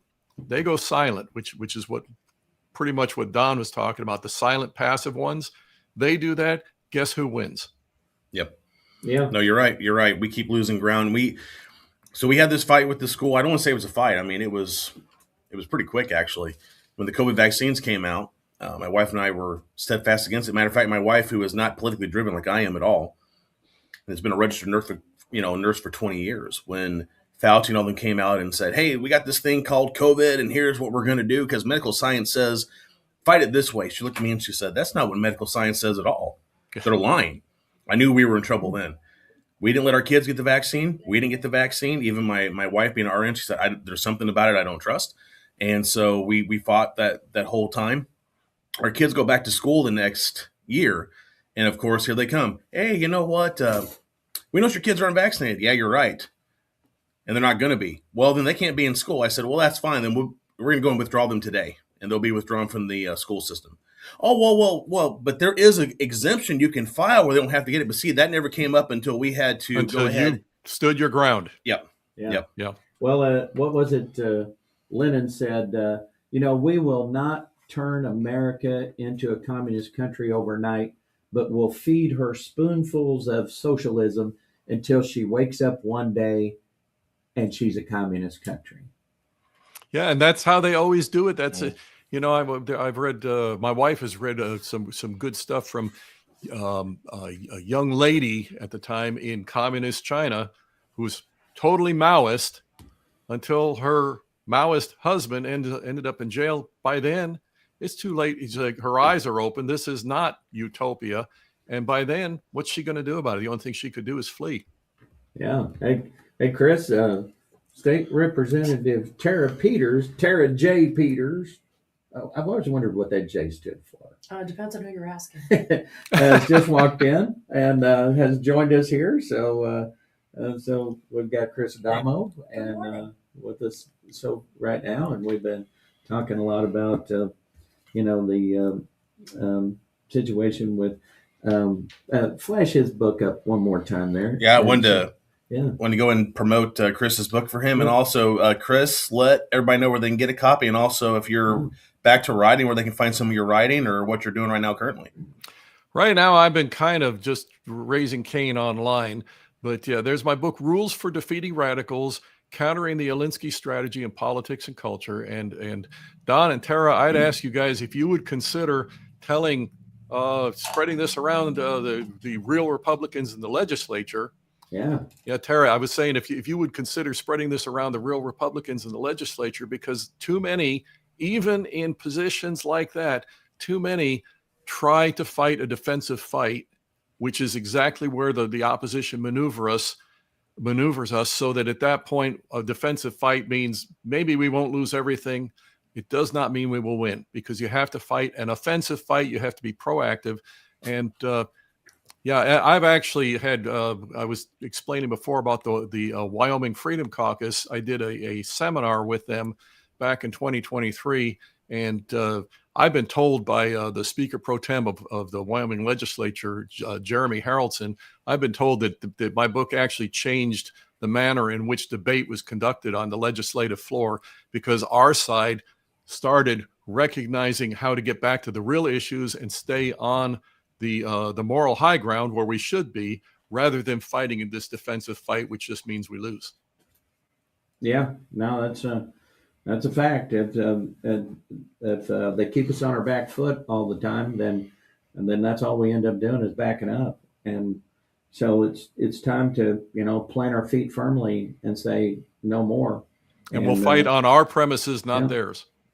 Absolutely. Now, by the way, that's the simple message of the book. That's a spoiler alert, but I will tell you this, that you still need to read the rest of the book, because they have a million different little ploys that are very effective in getting us off of that and getting us into that defensive posture. No, that's good. I still need to read the book.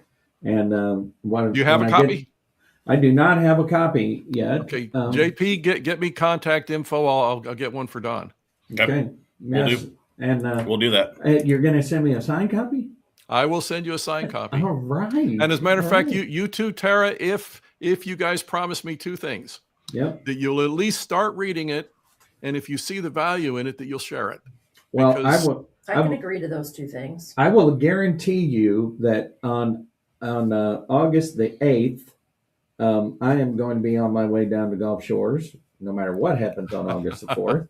And I am going to take the opportunity to get caught up on some reading that I've not been able to do for quite a little while. And what I really want to do with your book, Chris, is I'm going to put that side by side with Alinsky's book, and I'm going to go through them point by point and kind of do that kind of an analysis with it, so that I can be better prepared. Well, I appreciate that, but I'll be honest with you, when I started writing, and I don't want to take too long here, I know I'm running out of time, but when I started writing it, I intended to write it as a point-by-point rebuttal to Alinsky. Mm-hmm. Okay. But then I realized that Alinsky, his whole strategy, it's a malignancy, it's a cancer, and it has morphed and metastasized since then. And so what I had to do was not just point by point against Alinsky, but say, what has this morphed into? What has this metastasized into? And that's pretty much what I'm dealing with in the book there. So it's good to know what he was about. It's much more important to see what they're doing now and how unhinged they become with it. And that's what we need to confront. Well, thank you very much, Chris. I appreciate you coming on and getting us that update. And also thank you for the copy of the book. I appreciate that. Well, look forward to hearing your thoughts on it. And I'm tell Dave we miss him, but I'm really glad I don't have to listen to a really bad pun at this point. I mean, if you want a bad joke, I can fill in for Dave. No, that's okay, JP. Well, I am a dad, so I've got a few dad jokes. We've all got them. God bless you guys. I'll sign out here. Yeah. See you. All right. Joining us in the studio is one of my favorite state representatives. Lord, now you sound like Governor Kehoe. I'm Where'd you get that from? going to try the applause thing. That is. We'll see if that comes through. There's 163, and I'm not going to say that all of the 163 are in my category of favorites, but you certainly are. Well, thank you. I would put you in the top 162 for sure. Okay, so. I'll take that. Now, Tara is, you are technically a junior this next term, correct? Yes, Lord willing. If I get reelected, yes, a junior. And so that means you've got 4 years left, right? Halfway through. Halfway through. It goes by quick, doesn't it? Really quick. Yeah. So tell us, Tara, a little bit about some of the stuff that you've been working on. Maybe start with the stuff that you had this session. I know you had a couple of things get passed. I did. I went yesterday to Governor Kehoe's office. He signed, and I'm sorry, I'm not going to get the number. I believe it's 1214, but I had a piece of there. Most of my stuff that got passed was all healthcare legislation. And so it was a crime bill. But obviously the expansion of pseudoephedrine for allergy sufferers, that became a problem a while ago, because obviously we were making meth with it in the state of Missouri. Right. And so now that, fentanyl has, taken over for meth, they're not making as much of it anymore. And those that actually use it for, the intended purpose, Right.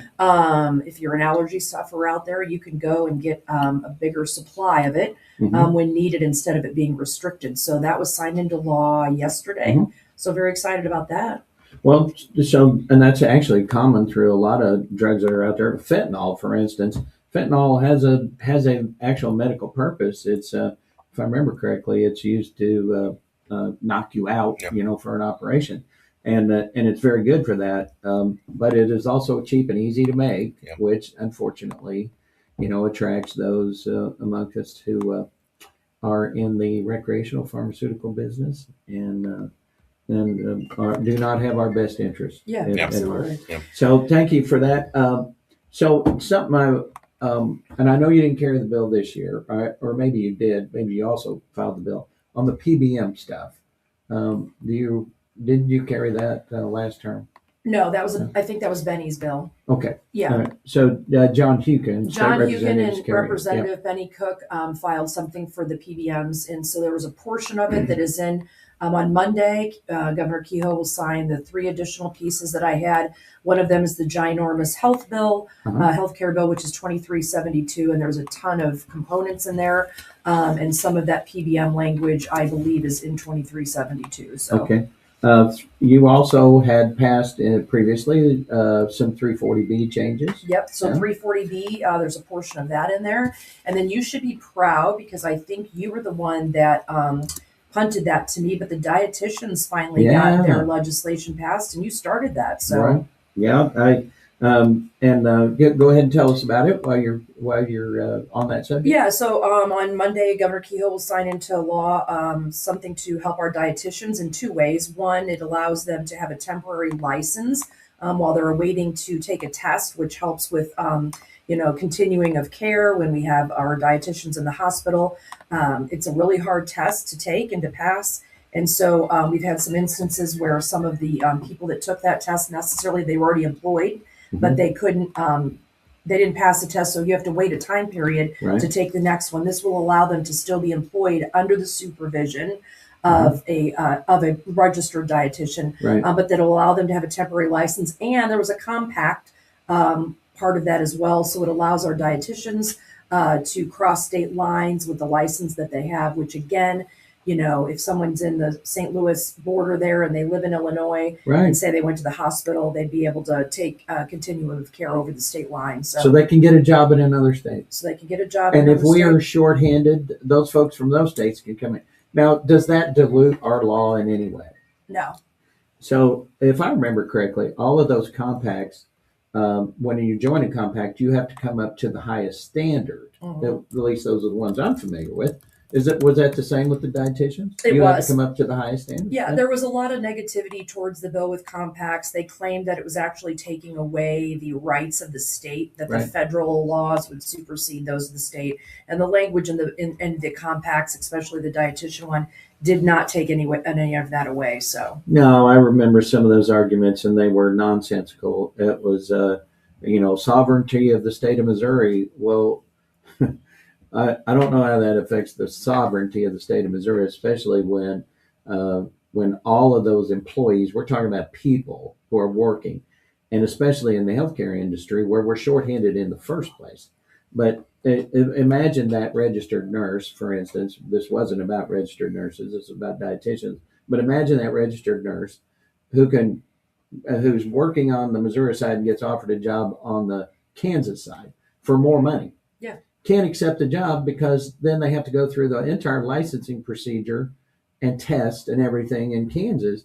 Well, that makes absolutely no sense, especially when you realize that the test for registered nurse is identical in every respect to the test in Missouri. And so same is true, I believe, with dietitians. Is that not correct? Yeah, it is correct. We have a lot of, I mean, as a real estate agent too, I can only practice in the state of Missouri with the Right. license that I have. So if I wanted to sell houses in Illinois or sell houses in Arkansas or Kansas, you'd have to get an individual license from every one of those states to, in order to do that. So it sounds anti-competition if you're against it. Yeah. I mean, this is competition for labor and things like that. Why should that state border be affect Deterrent, that? sure. Right. Yeah. Especially when we need those people. And it seems so. I mean, I'm an engineer and a surveyor. Now, in engineering, I would agree to a compact, for instance, for engineering, because our rules, the laws, the way we do engineering is identical from state to state. The old saying, it all flows downhill kind of a thing. And so we're not engineering anything differently from one state to the other. There may be small nuances with the law from one state to the other as far as water and wastewater is concerned, but certainly not structures and bridges and things like that. And those have been things that have been built in, those standards, for hundreds of years, actually. So a compact with engineers would be something I wouldn't object to, but a compact with surveyors would be different because our surveying law is different in Missouri than it is in Kansas. Sure. It came under a different set of rules. But on those cases where I don't care what state you go to, a dietitian is going to have the same education requirement, going to have the same test that they have to take for licensure, and it just makes sense. And I just, that is so, to be against that, it seems to be so anti-free market. Sure. No, I think this is a great bill. It opens up the pipeline again. Like you said, we have a shortage of healthcare providers, whether it's a dietitian or let's just talk about social workers too. Governor Keogh is also going to sign on Monday a bill that I got passed this year that has to expanding, social workers, which helps our mentally ill people and those that are having, family counseling and all of that type of thing. Currently, the state law for Missouri is that you have to have 5 years under supervision in order to become a licensed social worker. Wow. 5 years is a really long time. Right. We needed to open that pipeline, and other states around us all had done the same thing. And so this year we've decreased it to 3. So it's allowing you to, again, practice still being under supervision, just it's allowing and cutting 2 years off of that. And it's not, again, decreasing any requirements. We're not dumbing down the profession. There was a lot of things about where we're, making cuts and making shortages and they're not getting the training they need. That's not what it is at all. We need to open up that industry so that more social workers can practice. And so that's all that this did. And just as a comparison there, engineers are 4, right? We have to work for a licensed engineer for 4, but lawyers, for instance, can walk out of law school, pass a bar exam, and go to work practicing law the next day. Yeah. Okay, well, when you write the laws and, you have an advantage over some of the other ones. So, I mean, some would argue that the education replaces it, but I can tell you that I learned all the engineering when I was working in engineering. I learned how to research and find things and calculate things while I was in college, but it wasn't teaching me engineering, right? And so there is a need for that on the job kind of a thing under supervision. I wouldn't be, and I would never suggest that we should get rid of that, but we need to make it comparable to what the job is, right? Right. And I'm not downplaying at all the need for the social workers or what their job is, but you're right. 5 years is a bit extreme when you consider engineers are only require 4 and lawyers don't have to have any time on the job.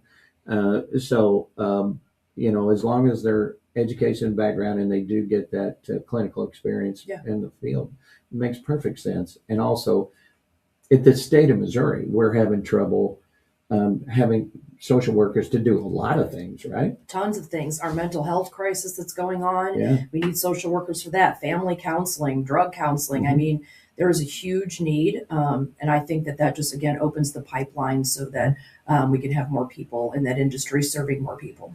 Yeah, and I mean, it affects us right down even at our county jail level. We have an enormous number of people who are in our county jails, and the numbers in that 50% category that are either waiting for a mental health evaluation, waiting to be treated so that they can stand trial, and or be released.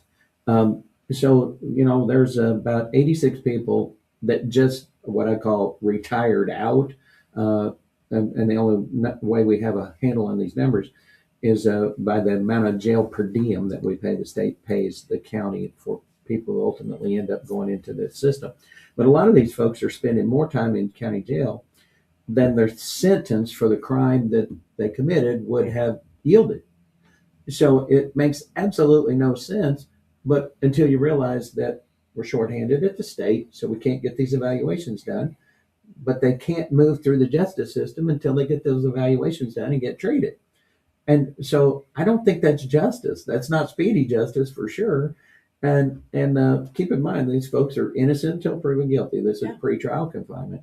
And I'm not sticking up for lawbreakers. What I'm saying is that because of the shortages at the state level and because of decisions that are made at the state level, we end up doing stuff like that. That's crazy, no pun intended. You're right. So, absolutely. Yeah. So what else was on that bill that you got passed at the governor's Well, 2372, we could spend about 2 hours. There's 57 provisions. It is an omnibus bill, but it is all healthcare related items. So it's everything from now, if you need a handicap placard, before you had to go to your physical therapist and they actually had to write you a waiver to go to the doctor. It was a big process, actually through your physician.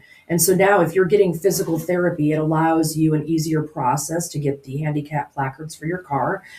We did a lot of protections for, daycare centers to protect a lot of kids these days have allergies, everything from, nuts to whatever it is. And so Terry Violet had a bill, I believe, that had something to do with distribution of epinephrine. And so it's not just the EpiPen that we use anymore. It expanded those so that there are things now that you could put a tab under your tongue or you could do some other things. And so it made that process that would make our daycare safer and required to get training in order to do that. No, that's actually Murphy's Law. That came from Representative Jim Schulte. So that has to do with the allergies in the daycare centers.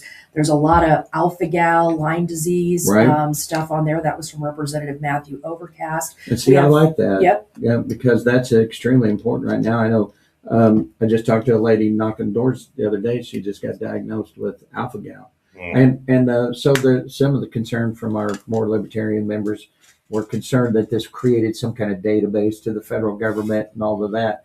Can you talk about what it really does there? I can. So right now, I hate to tell you this, but if you have a communicable disease, they're tracking every bit of that anyway. So I think that alpha-gal and Lyme disease is a little less, worrisome that they're keeping your data. There was a big argument between being able to opt in and opt out on whether you wanted to be a part of that collection data process. But again, I mean, after hearing testimony about, I think everybody has alpha-gal these days. I mean, there are so many people that it affects. There was a mass amount of people that came to the Capitol, and we're just trying to be able to get a handle on it so that we know in Missouri, how many people it's affecting, how we can try to eradicate some of it. And so it's just a process of it's, I hate to use the word tracking. Maybe you can come up with a better word for it. But it was just counting heads. Yeah. Right? There was your name wasn't associated with it. It was just like the number of people who caught measles or whatever. Absolutely. So the health department tracks those records and has for a long time for certain diseases.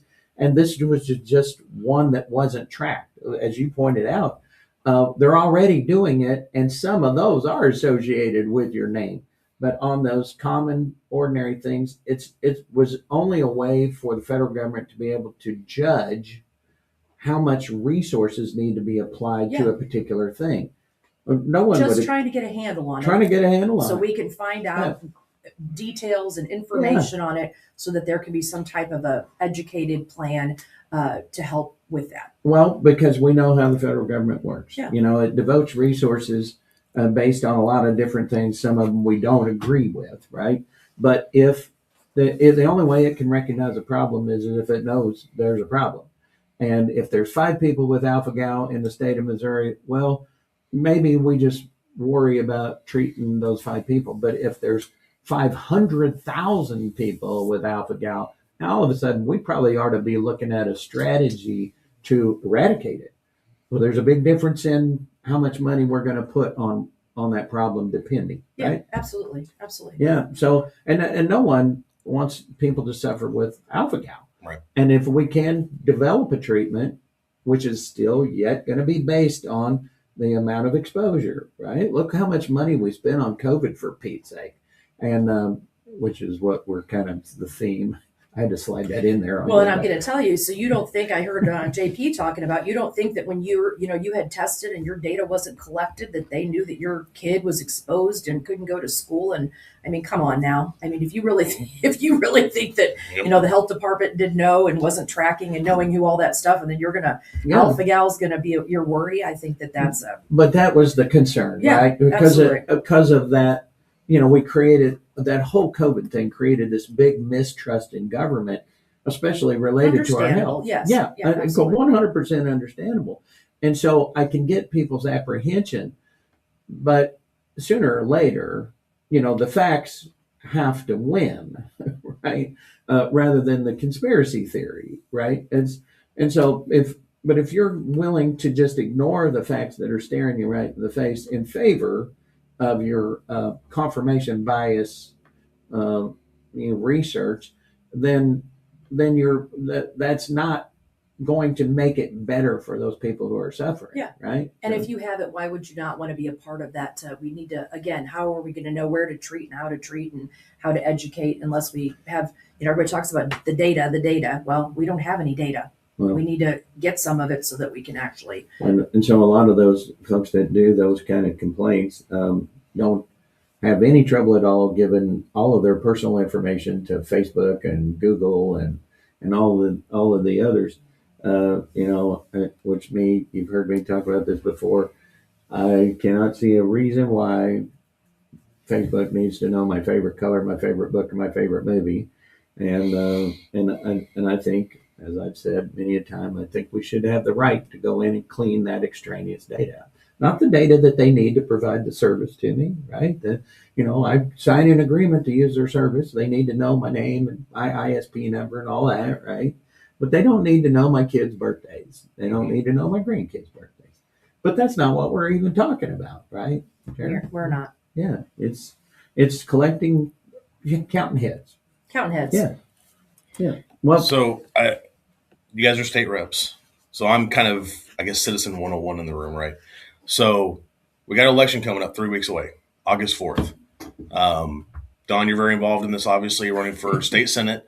But there's other ballot issues, not just in Phelps County, but statewide. Are there any state measures that everybody listening to, especially if they're in the state of Missouri, need to be aware of, especially when it comes to wording? Wording with these amendments or anything else with propositions can get very tricky. I walk in the morning with ladies, walked again this morning, ran into Don on the sidewalk. People are confused. Yep. So I had a conversation again today. They're like, so can you educate me? Are we voting yes or no? And then I explained it and they're like, oh, well, I thought it was yes or no.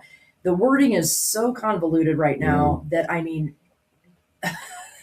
I'm sorry, we're going to have to have classes. We're going to have a TED talk and invite people to come in because, I mean, it's all confusing. Nobody knows if you're really voting yes or you're fixing it. That's the problem. No, or you're fixing it. And no, it's not supposed to be that way.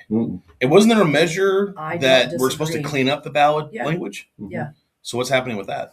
So that would be Amendment 4. Now, on Amendment 4, I can boil that one down to just one statement. Okay. And our Constitution changes. There's a copy of it over there. Yeah. But basically, it's this big, huge book. Can you pull the part of the 32 pages of marijuana? There's 43 actually. But I thought it was 30. So it's right now it just takes 50% plus one in any election to add something. So the outside interests have been jamming a lot of stuff into our Constitution, marijuana being one of them, Medicaid expansion being another one. And so those are all things that out here in the rural areas we object to. I mean, you can just look at the voting on that.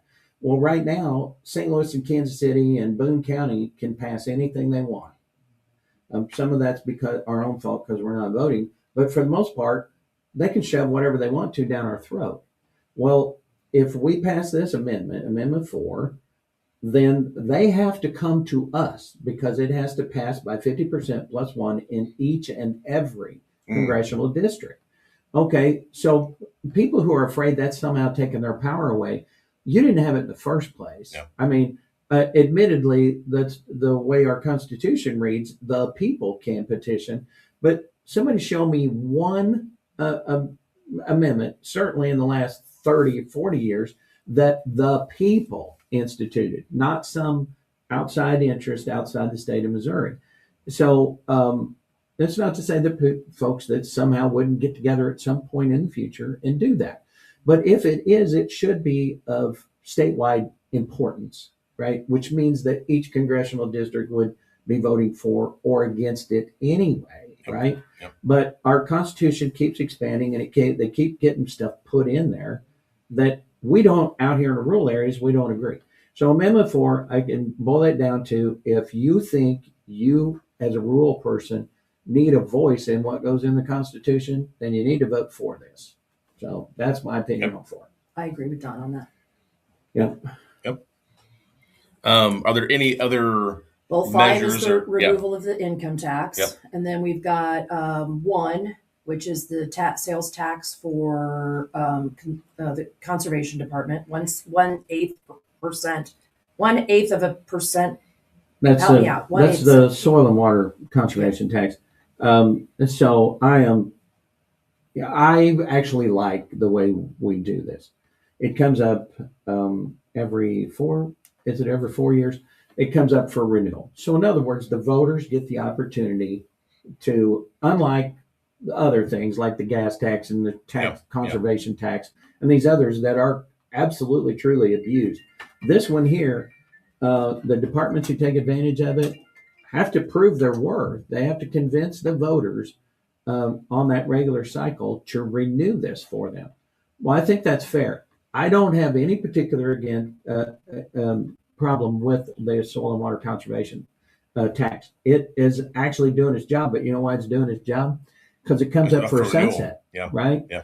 And so I'm a big fan, and I even filed a bill that every constitutional tax gets sunsetted, right? Yeah. And of course, you know how far that thing got down the road. Not very far, right? Yeah. But yes, the Soil and Water Conservation Act. There's another one, 2, I believe it is allowing charter counties to elect their assessor. Mm-hmm. Okay, so I'll get the numbers wrong here, but the reason it doesn't affect us out here in the rural area because we already elect our assessor. But in those charter counties, they were just an employee, and so they weren't subject to the voters at all. And so what happened up in Jackson County, the end result of the assessor's analysis was to raise everybody's property taxes through the assessment process by 150%. Which is significant, and then have no answer to it at all. No recourse to it whatsoever. And so so folks in Jackson County, I specifically said, we should have the option. That shouldn't be an employee of the county commission because they're a charter form, so they've got like 10 or 11 members or something like that. I'm not familiar with how they're constituted, but they just hire somebody for the job. Well, then those people are elected on a different cycle, right? So there was really no accountability in that assessment process. I'm a huge fan of pulling the state tax commission out of county taxes in the first place. Why does the state of Missouri, they don't get a single dime out of our property assessment taxes? Why are they involved in the first place? Can you answer that question, Tara? I cannot. Okay. But I feel there's 4, right? Are we missing one? So Amendment 5 that you talked about, We which talked was 4 and 5. 1 and 2 and 4 and 5. Yeah. so was 3 5 on the state Missouri tax, right? So income that tax. Yes, 5 is the removal of the income tax. So I'm interested from a state representative perspective, your thoughts on it, because I've heard really good arguments. I feel good arguments on each side. I have as well. Some that are for it, some that are against The it. thing I'm most disturbed about, and I hate to, and I'm not going to get on my Representative Darren Chappell came last night and Yeah. spoke to our committee on Amendment 5, and he does an excellent job. Yep. He knows it in and out.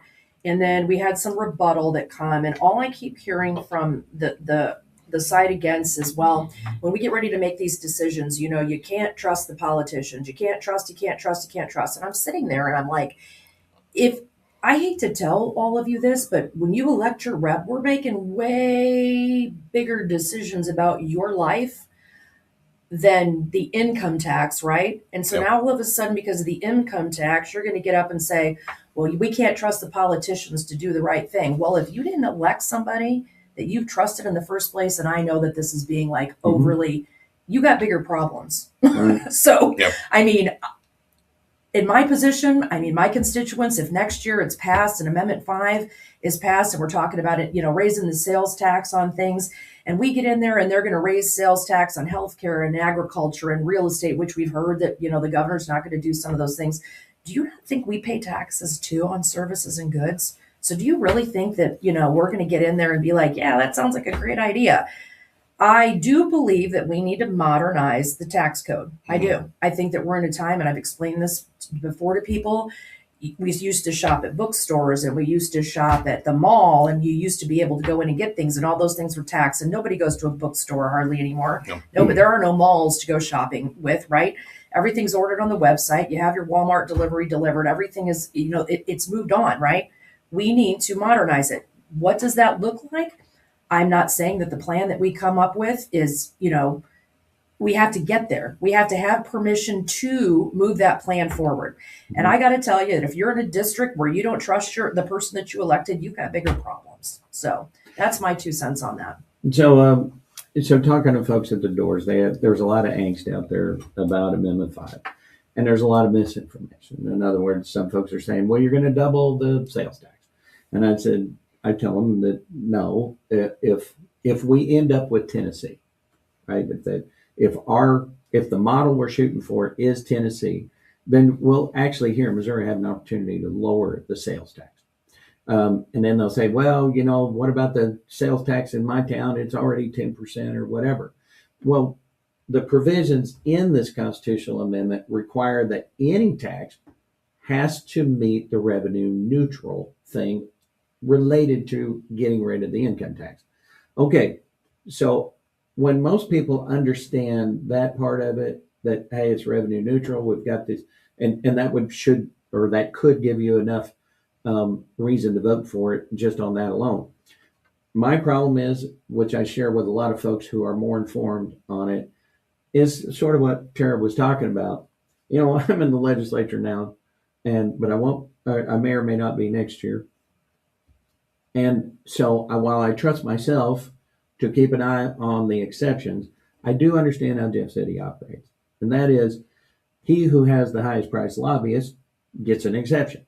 And so Art Lafferstead, who is kind of a proponent of what we're calling here is the fair tax, he says no exceptions, right? The only way this works is no exceptions or very few. Yeah. And they better have a good reason for that exception. Okay, so my business, I'm an engineer and a surveyor. My business, which would be one that would be subject to this new tax. So I would essentially have to pay a sales tax for that. Well, you're already paying my income tax. You're paying my income tax and my employees' income tax. You just don't see it on the bill. Well, now when you get a bill from me, you're going to see how much tax you pay. Okay. And I'm actually okay with all of that. But I don't want it to be just the surveyors and engineers paying the tax. Yep. Because we weren't smart enough or didn't have enough money to get the lobbyists, so that the lawyers and the accountants don't have to pay the tax, but the surveyors and engineers do. Well, if we shift that balance then into just a handful of categories of folks who didn't, go to the Capitol and get themselves an exception, well, then I'm not for that part. But I am willing at this point to let the process work itself out, right? If it doesn't pass, it's because we didn't provide people, it's pig and a poke, right? We didn't provide people enough information on what they were going to get out of this. And that's what I firmly believe. I had a bill I was working on, and that would have done that. I basically took Tennessee, and we were working out the details of that. And we just ran out of time because I was trying to get input from all sides: Chamber of Commerce, small business, NFIB, and those kind of folks. And there were too many moving parts. But a bill like that anyway takes several years. But I did want to get it filed and on the floor or in committee, so we could start working out some of those details. But leadership decided that, well, they didn't want a competing bill. And although mine wouldn't have been a competing bill, it would have been a bill that would have said, this is what you're going to get if this passes. It actually would have complemented it. It would have complemented it. Yeah. But because, we're all about hanging heads on the wall. We're not necessarily about doing the right thing. Do I have confidence in the people I serve with right now? Well, absolutely. Is that going to change over time? Good. 100%. Yep. So I have the same angst that a lot of the voters have out there. I like the idea of a fair tax. I love it. And I do think that most people would love it. But you've got to be able to give people a clear idea of what it is they're voting for. And I don't think we've done a good job of that yet. So we'll see in the coming days where we get on that. But folks, I say pay attention. Yep. If you decide that it's not for you, then and we have an election coming up. Do your due diligence on go vote. Yep. And make sure that the candidate you're voting for is someone that you know and trust. And if you don't know them or trust them, you need to start calling your friends. And again, I just think you need to do your due diligence. So. Yeah.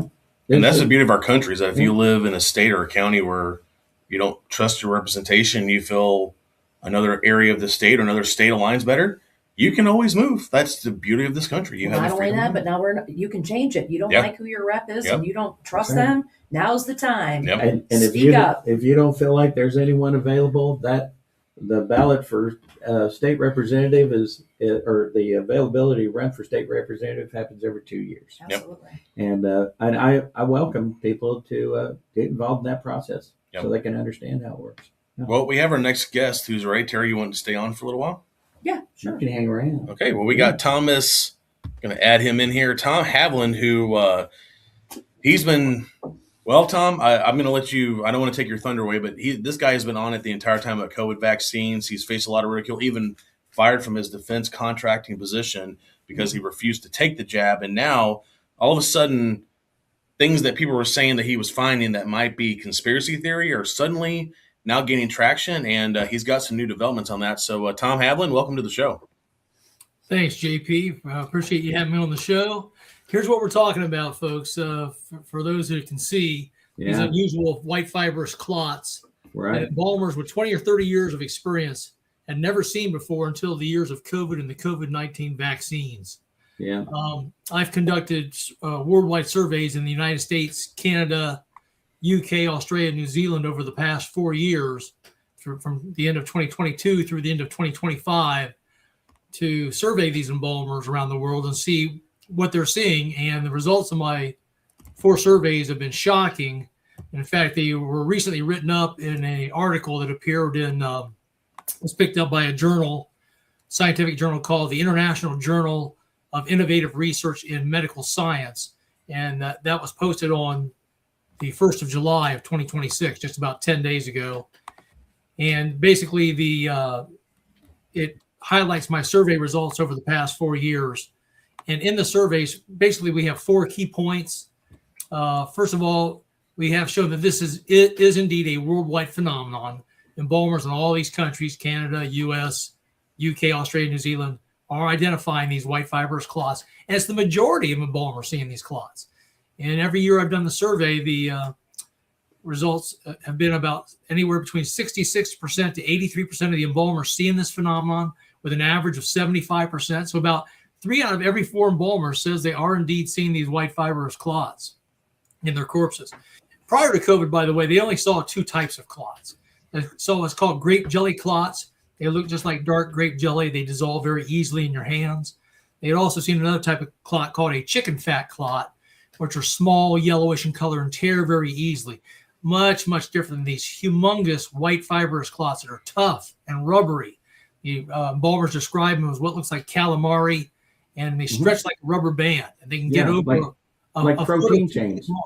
Say that again. It's like protein chains, Yes, and what I can tell you is that I've been in touch with a scientific team that's been analyzing the clots for the last 2 years, led by Mr. Greg Harrison in Sydney, Australia. And his team has strong evidence that through all this different testing done on the clots, that what's happening is the spike protein, either from the COVID virus itself, because there's a spike protein on the surface of the virus, right, or the mRNA produced spike protein from the COVID-19 mRNA vaccines, is binding with our natural blood clotting protein called fibrinogen. We all have that. It's produced by the liver, and it's in a liquid form in our blood plasma. And whenever there's damage done to our vascular system, our veins and arteries, you get a cut on your arm, for example, it triggers the clotting response. And it's triggered by what's called the endothelial lining, the thin inner wall of those veins or arteries. And it triggers the conversion of that natural fibrinogen that's produced by the liver, that's in our blood plasma, from a liquid form into a white solid called fibrin. And that fibrin at the microscopic level looks like nice, loose cooked spaghetti noodles. They form like a net, and they collect your red blood cells and your platelets, and they form a clot at the site of the cut on your arm, for example, so you don't bleed out to death. And then when finally that wound is healed and the clot's no longer necessary, then we have another enzyme that comes along called plasmin, Plasmin. Plasmin attaches to the clot and breaks it down, and then you're good to go again. The clot's gone. But in the case of these white fibrous clots, these tough clots, that fibrinogen is binding with the spike protein from either the virus or the COVID vaccine, and instead producing these very tough, what's called misfolded, twisted amyloid proteins, amyloid, which is just a fancy term for a misshaped or twisted protein, that then becomes very difficult for that enzyme plasmin to break down. So then they start off as small, what's called microclots, and then they aggregate into these large white fibrous clots to the point where they cannot be broken down at all, even by the best blood thinners that our doctors have, like tissue plasminogen activator. I'm in touch with an endovascular specialist and cardiologist from Jacksonville, Florida, who's been removing these same white fibrous clots from living people for the last 5 years. And they use TPA at first, and it does a beautiful job of breaking down the grape jelly clots and the chicken fat clots, but it has no effect whatsoever on these really tough white fibrous clots. So then he has to go in with flexible catheters in his cath lab that either suck the clot out, scrape it out, or lasso the clot and pull it out. In fact, he calls these kind of clots devious clots because they're very difficult to get out. And if they're in the wrong location, such as, the lungs, the brain, the heart, strokes and heart attacks. Yeah. So, and so during that time period when a lot of this stuff was being discovered, that, we were seeing a higher incidence, a considerably higher incidence of stroke and heart issues in young people. And so some of the YouTube videos out there, I think some of them are yours, that I watched on the subject were, these are otherwise healthy young people who no history of heart disease or anything, and suddenly they keel over from a stroke. And then it's discovered that in their veins they have these things that are pretty much just blocking their arteries with that stuff that you discovered. And that's the tragedy of all this. You're right. It's hitting all age groups, especially young people, as well as the elderly. In fact, about a year or so ago, I had to go to a funeral for my cousin, John. His daughter passed away with a brain aneurysm, and she was 24 years old. Now, I looked up the odds of a 20 to 30-year-old having a brain aneurysm, and it's about 1 in 100,000. Well, she really beat the odds. And although I did not ask at a funeral because I thought it was inappropriate to ask at the time, his daughter worked for the county, it was a county in Ohio. She was a court reporter, and also she volunteered her summers to do work with the marching band for the local high school, helping them get ready for the upcoming football season. So I'm sure she was required to take the COVID-19 vaccines to be around the kids at the high school, and also for her government job at the county court. And she actually passed away. She was very excited at the time. She was sitting at the kitchen table at her mom and dad's house, talking to her mom, She was on her phone, and she was just getting ready. She and her fiance were getting ready to get married. They had just purchased a house, and she dropped dead, died suddenly right in front of her mother.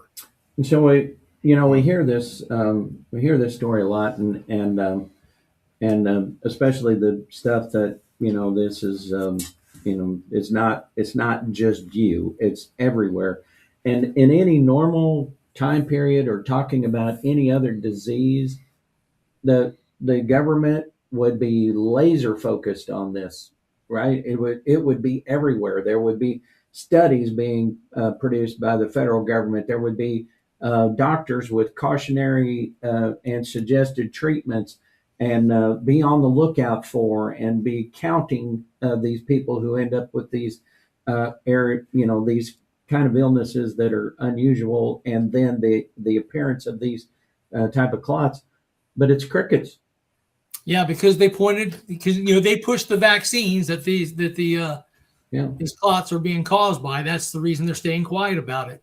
Right. And this is not a rare phenomenon, by the way. In my 4 years of surveys, the embalmers have been seeing these unusual white fibrous clots in an average, get this, of 23% of their corpses. Almost 1 out of every 4 dead bodies still has these these white fibrous clots in them. In fact, on May the 31st, just less than a couple months ago, I was a guest speaker for the 2nd year in a row at the Tennessee Funeral Directors Association's annual convention in Chattanooga. The previous year they had it in Nashville. This year they had it in Chattanooga.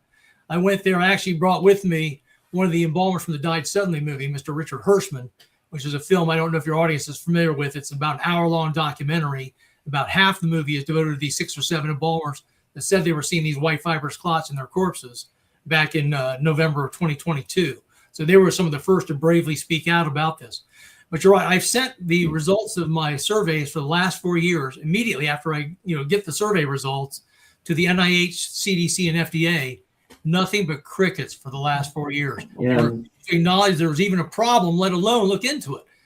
So we was just mentioning that earlier in the show where the discovery we found shortly after COVID was that most of the people on the CDC board and the NIH board and the FDA are either former employees of the big pharmaceutical companies or large stockholders in those pharmaceutical companies. So putting the fox in charge of the hen house, and which led us to where we're kind of at today on a lot of the stuff where people just absolutely don't trust a single word that comes out of their mouth anymore.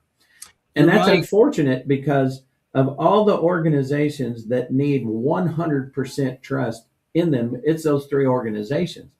But if we've gotten to the point in this country where we can't trust them because they have an ulterior motive for everything they do, imagine the potential health concerns that we could run into in the future when we have rather than a boy cries wolf kind of a thing, we have a real problem, and then we don't get participation on a high level. And imagine that scenario. And I don't know how we get it back. How do we get the trust back into the system? Trust is very hard to recover once it's been lost. And you're right, it's been lost in our government system. The CDC, the NIH, the FDA, HHS, they're supposed to be looking out for the health of us, the people. But you're right, there's been this revolving door where people are allowed to go to work for Big Pharma, then go to work for these regulatory agencies, and then go back to work for Big Pharma after they work for these regulatory agencies. What we really need to do is, when people decide what career path they're going to go on, we need to make them go down one of 2 paths, right? Either you can go to Big Pharma and work for them, or you go work for the regulatory agencies that support us, the American people, and forego working for Big Pharma. So, sign some kind of agreement that you'll never go to work for Big Pharma. So that is one way to stop this from happening. But you're right, it's so embedded now that it's almost impossible for us to ever go back the other direction. And people have lost trust, and not just in those 3-letter agencies, but in the medical system as well, right? The trust in doctors is plummeted. Go ahead, Tara. Hey, Tom, I just had a question. So I was Yeah. really proud a couple years ago. Our local coroner, or Ernie Coverdell, him and I had a long discussion about, I guess, and correct me if I'm wrong, because you said you spoke to the funeral directors, but I think there was a time where it was not required on the death certificate, right, to have on there whether they were vaccinated or not. And I remember having a conversation with our local coroner, and he said, heck yeah, we're going to put on that report that whether or not they've been vaccinated or not. So if in fact in the future there's going to be research done, they can pull that, right? Because he said he was seeing the same thing that you were talking about, that, and it wasn't just like weird clots. I mean, he was talking about, and I'm not trying to be too graphic, but like literally like dispelling blood out of orifices that normally didn't happen, and those types of things. So is it true right now? Do we have any kind of law requirement that if you're a coroner that you have to put on the death certificate whether or not they were vaccinated? You're a coroner that you talk to is a rarity, because almost no coroners or medical examiners are doing that, Tara. They are, in fact, a lot of the embalmers I talk to and funeral directors, when they get their death certificate, it may say stroke, heart attack, or thrombosis, which is a technical word for a clot. Right. It will not say what type of clot it was. It would never say whether it was the COVID vaccine, that person had taken the COVID vaccine or not. So there is no linkage there. And the problem, and we've tried, by the way, to try to get records out of each of our state. I'm in Ohio, for example, and we've tried to get the death records of people that have died in Ohio over the last 5 years to see if the ones that are dying with these strokes and heart attacks or have predominantly taken the COVID-19 vaccines, information that the state does have, but they refuse to release that information. Wow. Yeah. We know why. They push the vaccines, and the last thing they want to do is admit the vaccines they pushed are causing these strokes and heart attacks. Yeah, HIPAA on dead people, right? It's the craziness of it.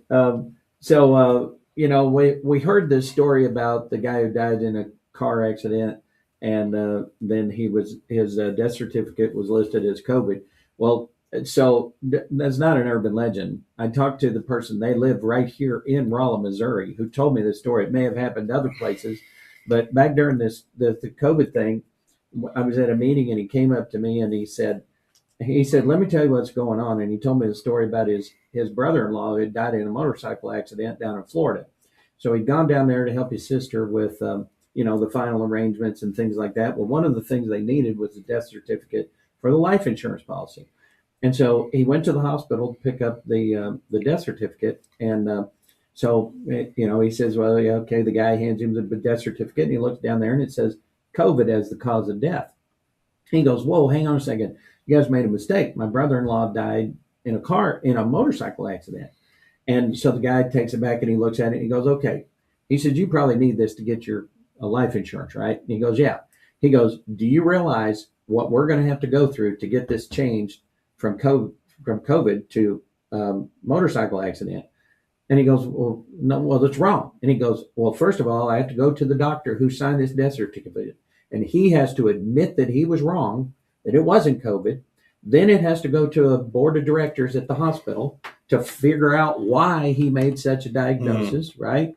And he said, all of that, especially with COVID going on and nobody at the hospital, is going to take a year and a half. But I'm betting you need the money right now. And he goes, so what do you want me to do? And so he goes, and he says, and besides, how do you know he didn't have COVID when he had the motorcycle accident? And so you know what the guy did? He's, well, I can't wait 18 months. Give me the death certificate. Okay, so if that's the case, so let's get into this then. And Tom, you may have information on this too. Then why is that happening? Why are they mismarking deaths? So that's easy, JP. You're absolutely right. Even though COVID vaccines are never mentioned as the cause of death on the death certificate, COVID has been mentioned a lot on death certificates. And the reason is everybody gets money. The hospitals get money for every COVID death that was labeled as COVID. And also the families of the deceased got a free $7,500 from the government going to go towards the funeral cost of their loved one if the death certificate indeed said COVID as a cause of death on it. So and then, of course, the funeral homes are happy because they know they're going to get paid the $7,500 from the family of the deceased. So everybody was incentivized to have COVID listed as a cause of death. The hospitals, the doctors, the family of the deceased, and then the funeral home who gets to see a funeral, as opposed to somebody who might select to do a cremation instead, they don't make as much money on if the family doesn't have the money to do a proper funeral. So to your point on the money, a hospital director who will go unnamed, it wasn't here, was telling me the story about the truck that showed up with $100,000 of PPE, masks, gowns, that kind of stuff. Right. And so he goes, well, that's more PPE than we'll use in 5 years. And he goes, well, we don't care. We got this contract and probably paid too much for it. And so you either take it or somebody else will. And he goes, well, I mean, I do need some. So, okay, unload it. And because there's issues with how long some of this stuff stays around, he told the guy, he said, look, if you're doing this in every hospital, most of this is going to end up in the trash, and simply because of age. And the guy goes, we don't care. We got the money, we spend it on this, you do with it whatever you want to do with it. And he said, I've talked to him recently, and he said, you know what happened to all of that excess PPE? He said, we tried to give it away to health departments and people like that, and they were fully stocked. And he said, so, the only choice we had was to pitch it because we're not going to get sued for using expired masks or whatever it was, right? The fraud, waste, and abuse it was horrendous. Terrible. Right?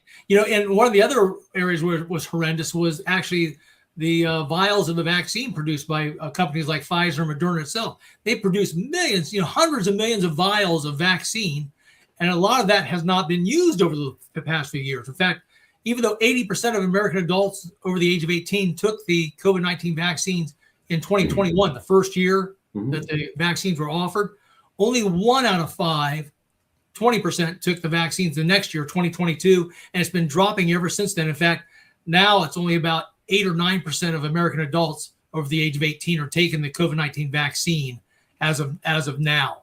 So most people figured it out. They figured these shots are not doing me any good. I'm still catching COVID anyways and passing it on to others.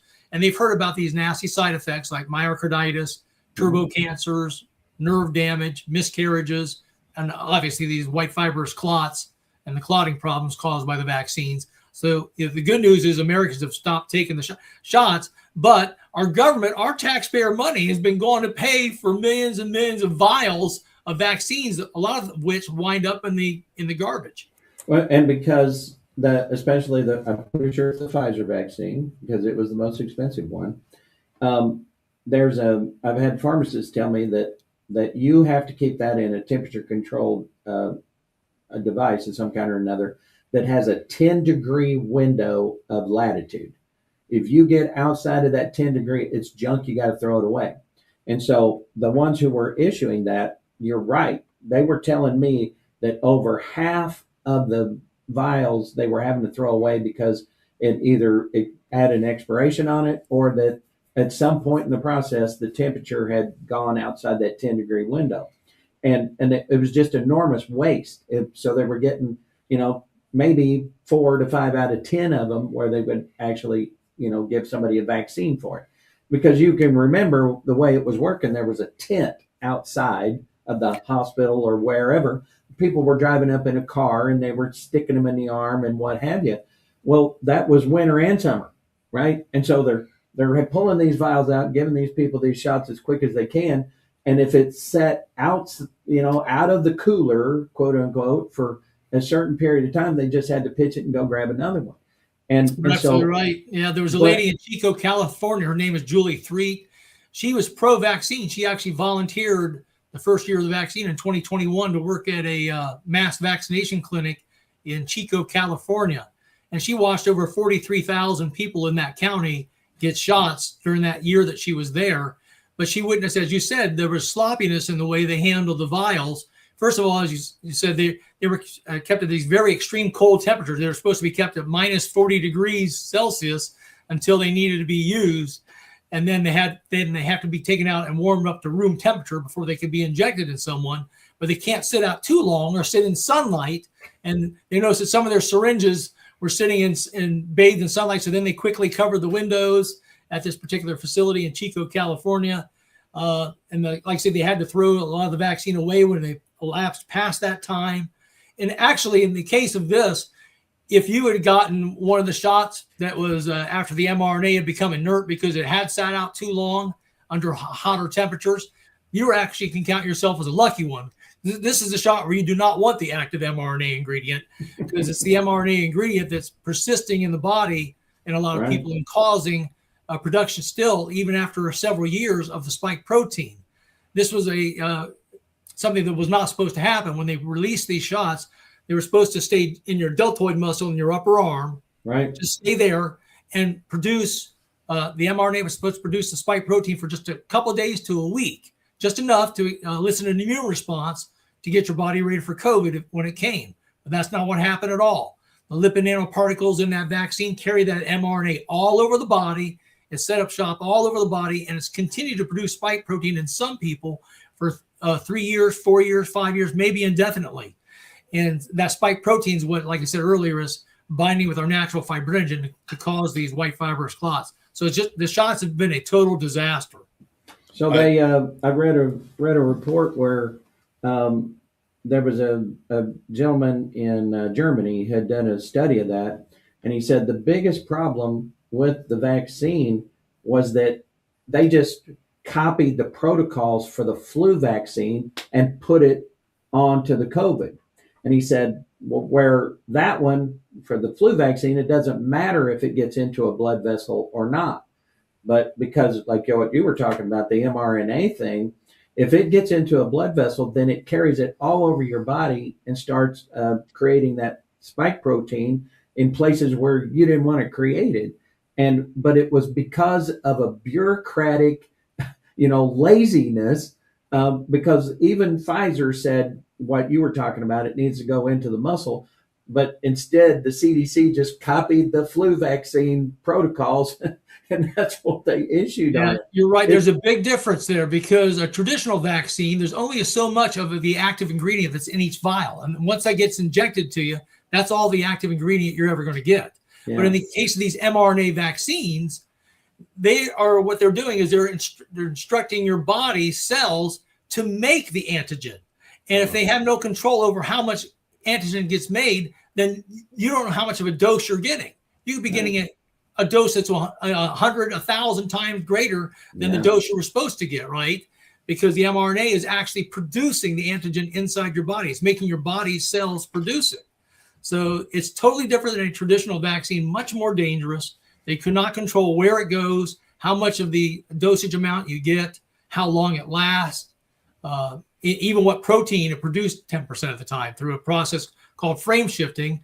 The mRNA was being misread by our ribosomes in our cells, producing actually what's called non-sensory aberrant proteins about 10% of the time. Affecting technologies failed. Yeah, affecting our T cell response. And, correct. So we had a little technical glitch today, but we wanted to play a couple of different clips, and I'll describe them to you. One of them was early in the COVID thing, where Dr. Peter McCullough from Baylor, who was in charge of surgery there, I believe it was, and he came out and he was talking about ivermectin and hydroxychloroquine and monoclonal antibodies as treatments for it. And, of course, he was a big advocate of, hey, we've got these therapies that work. We know they work. And we should be promoting that, not rushing headlong toward, we can still do the vaccine, but not in lieu of the therapies we know that work right now. And of course, he's also famous for saying that 85% of the people who died with COVID didn't have to die had we just employed those therapies. And of course, he was excoriated through the entire medical community, and some of his certifications were removed, and because he wouldn't, follow the party line.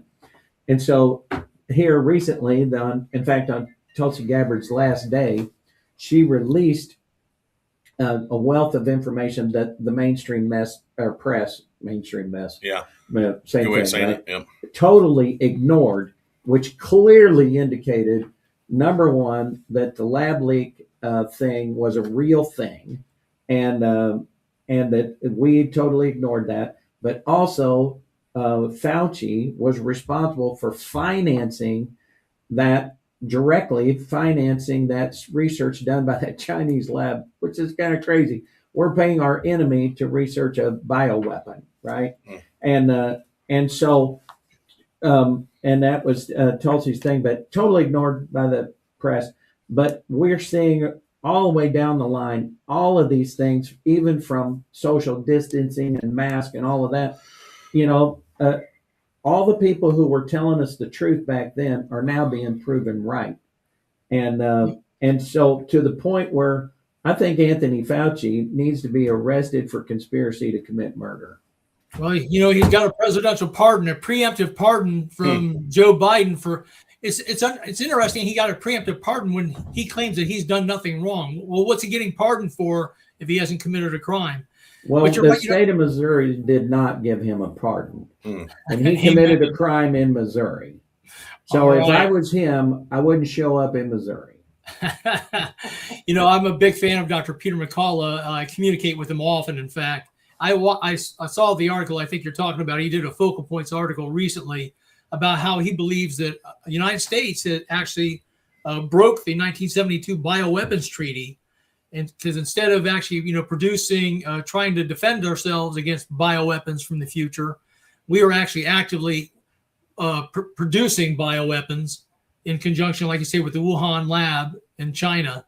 And there's all kinds of proof, thanks to Tulsi Gabbard and some of the information that's come out from the CIA, that is indeed what happened. That basically the SARS-CoV-2 virus is a combination of research we believe that not only the Americans and the Chinese have done, but also the Soviets over the past 4 or 5 decades. The Soviets, for example, have been working on viruses for a long time that make the blood coagulate quicker, and that, giving blood clotting issues. The Americans and the Chinese have been working on viruses to make them, in a gain of function research way, escape the immune system more easily. And then also replicate faster. So what we believe SARS-CoV-2 is a best of, where they've actually incorporated all 3 of those things. They've made the virus be able to replicate faster, evade the immune system, and coagulate the blood. Well, so Dick Cheney was the guy who come up with the idea of gain of function, because his opinion was, if I remember correctly from the reporting, I don't think he's ever admitted to this, but that, hey, our enemies are studying it. We need to study it. And so we're not going to call it creating a bioweapon. We're going to call it gain of function. We're going to study it so that we know how to fight it in the future.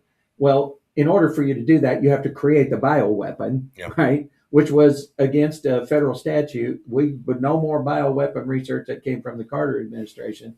And if you call it gain of function, then it's a defense thing, right? It's not an offensive thing. And so we're not creating a bioweapon. We're just trying to create this gain of function so we can study how to fight it. Well, it's the same thing. It's a distinction without a difference. And even gain of function research was banned here in the United States under the Obama administration. That's why Fauci had to move it offshore over the Wuhan lab in China to work on it. And then, of course, you saw the testimony he did with Rand Paul, where he kept refusing to admit that it is indeed gain of function research. He played a semantics game there, but he basically lied to Congress about it. So it's really, here's the shame of it all, is that Big Pharma is not stopping. They're continuing to produce these mRNA vaccines. In fact, Moderna recently got pre-approval of a vaccine, their mRNA-based vaccine to combat the regular flu through the Vaccine and Related Biological Products Advisory Committee at the FDA. So now it's going before the FDA director for final approval. And I think it's probably going to get approved because he usually rubber stamps whatever his Vaccine and Related Biological Products Advisory Committee, approves. So this is sad, right? Because regardless of what the antigen is, the payload inside these lipid nanoparticles that deliver this to our cells, this is a dangerous technology. And we believe, by the way, that the lipid nanoparticles are also involved in the formation of these white fibrous clots. I don't like the American people being the test bed for Pfizer's research. Guinea pigs. Guinea pigs, yeah. Well, Tom, for anybody that may have joined late or may not be familiar with your work and maybe hearing it for the first time, I want to make sure we get timing down because I think this is important. Yeah. When you talk about your findings with these fibrous clots and the confirmation of that with the funeral directors you've been talking to, when did they find them? And again, the percentage. But when did they start finding? This is really key here because they were not found previous to a certain date. And we want to correlate that to the discussion. That's right. In my very first survey I conducted at the end of 2022, I asked them, the embalmers around the world, when did you first start seeing this phenomenon? And there were a few that said they saw it in 2020, which is interesting because that's the year we had the COVID virus, but no vaccines yet.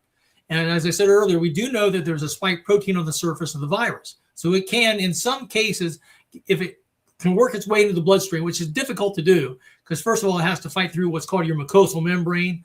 But if it does get in the bloodstream, we believe it can, the spike protein from the virus itself can produce these clots. But then the vast majority of the embalmers said they did not see this phenomenon until 2021, until after the rollout of the COVID vaccines. Right. As I said earlier, it's much easier for the spike protein from the vaccine to get into your blood system because obviously the shot's injected into you and into the muscle in the upper arm, and it does get picked up by the bloodstream. About 75 to 80% of it gets picked up by the bloodstream very quickly. So prior to 2020 and 2021, how many of them saw these kind of clots before that then? The embalmers I've spoke to, none of them said they saw these kind of clots. They were never and I've talked to Dr. John Campbell, a famous YouTuber over in the UK. John's got about 6 or 7 pathology books. He says, Tom, and they're all predate, 2020. And he looks in these pathology books and he says, I'll see pictures of the traditional grape jelly clots and what's called chicken fat clots, but there's no photos of these white fibrous clots or description of them in these 6 or 7 pathology books I have. He says, this is a new pathology. It's a new phenomenon. And if you could hold up a picture of that vial you have again, explain even the damage it was doing to the corpses and what the funeral directors were having to do to then preserve bodies because they couldn't even do the usual means because of them. Yeah, it's been very frustrating. You're right, JP, for the embalmers and funeral directors. The embalmer used to take, prior to COVID and the vaccines coming out and this phenomenon happening, it took them about an hour to hour and a half to embalm a body. Basically, what they're doing is they're getting the body ready for a viewing in a funeral casket, right? So they're draining the blood off the body, and then they're putting preservative, formaldehyde, in there to keep the corpse from getting discolored or picking up a bad odor. So the most important places to get the fluid typically is the face and also your hands, because a lot of times those are the two parts of the body that are being seen during the showing in the casket. But they've been so frustrated with these white fibrous clots because they have to stop. They usually used to use one injection site point in the carotid artery in the neck to get the blood out and get formaldehyde in. But now they're having, because they're running into clots all over the body, they'll have to use multiple injection site points under the armpits, in the pelvis region, down the legs, because it's more difficult now to get fluid throughout. Approximately 23% of the bodies that in my surveys over the last 4 years have these white fibrous clots in them. So this is not a rare phenomenon. These things are quite prevalent. The 1 out of 4 corpses has them. So it's been very frustrating for the embalmers. And now they're embalming, when they run into a body riddled with these clots, it takes them about 2.5 to 3 hours to do the embalming, as opposed to the hour to hour and a half that it used to take. So it's double the time for the embalmer. So it sounds like a legislative opportunity, Representative Peters. At least, it's not like shutting the gate after the cow's out of the barn. We can still collect this data today. And we were just talking about the alpha-gal of having a reporting thing like that. What do you think about a piece of legislation that allows for that? Well, I think from the beginning, again, once the COVID vaccine started, every death certificate should have it should be a law that it is required that you have to put on there whether they were vaccinated or not, so that those records in the future, when we get years down the road, can be pulled and data can be collected again, so we can get some better numbers as to how that all affected everyone. I think that should have been going from the get-go. Right. Yeah. Excellent suggestion. Suggestion. And so on embalmers also, that whenever they run into an incident of the things that Tom's talking about, Make record that their clot was there, and then you'd have to go back and pull the research then whether or not they were vaccinated. And if they, and have a reporting mechanism Yeah. for that. So Now, one of the difficult things about embalmers and coroners and medical examiners finding the clots, because a lot of people have asked, well, why is it just the embalmers and funeral directors? Why aren't the medical examiners and coroners talking about this? First of all, they're hired by the government, and the government has a vested interest in not talking about the clots since they tended to push the vaccines. But also medical examiners and coroners, typically when they do an autopsy on a body, they'll take a close look at the heart, the brain, the lungs, and maybe test for toxicology, in case they suspect drug overdoses, those kind of things. But usually they do not take close looks at the vascular system, at all, the entire vascular system.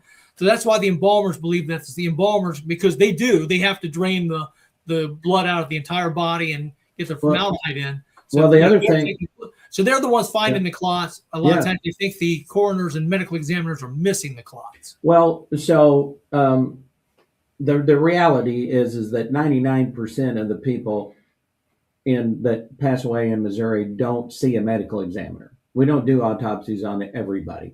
The only people who get autopsies are the ones either ordered by the police because of suspicion of foul play, or typically, which also includes suicides, or drug overdoses.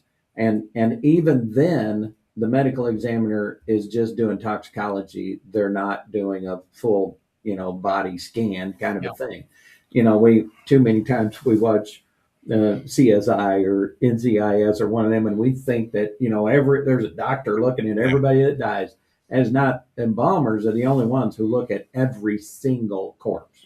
You're right. The medical examiners, they just don't have the budget. I talked to one in a county here in Ohio, and she said just that. She has to save the dollar she has for the suspected foul play ones.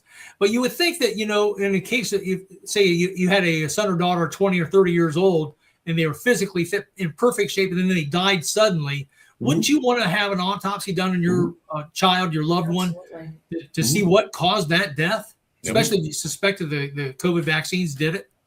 And you can here in Missouri, and you're going to pay for it. Yep. Yeah, I've heard there's $10,000 to $15,000 to do an autopsy. And that's the cold hard truth. Guaranteed that the embalmer or the medical examiner or coroner will actually find anything, right? Right. So that I'm reminded of a statistic when they were bragging about the COVID vaccine. They said it had an 85% efficacy, right? So it's 85% effective. Well, guess what? That lines up perfectly with natural immunity. So that was from Dr. McCullough's research. He said, herd immunity results in an 85% efficacy. Well, isn't it amazing that the vaccine lined up perfectly with natural immunity, which tells me natural immunity is what was providing the efficacy, not the vaccine. And they actually played a little trick there too. They conflated two types of effectiveness, what's called absolute effectiveness versus relevant or effectiveness. And basically the way to describe it is, in absolute effectiveness, if you run a study, for example, and their vaccine, let's say 100 people take the vaccine and only one of them catches COVID. But then in a placebo group, there were 100 people that did not take the vaccine and two of them catch COVID. Right. They will tell you that the COVID vaccine is 100% effective because only one person caught it versus two. So in a relative sense, it was only 1% more effective than the group that didn't take it.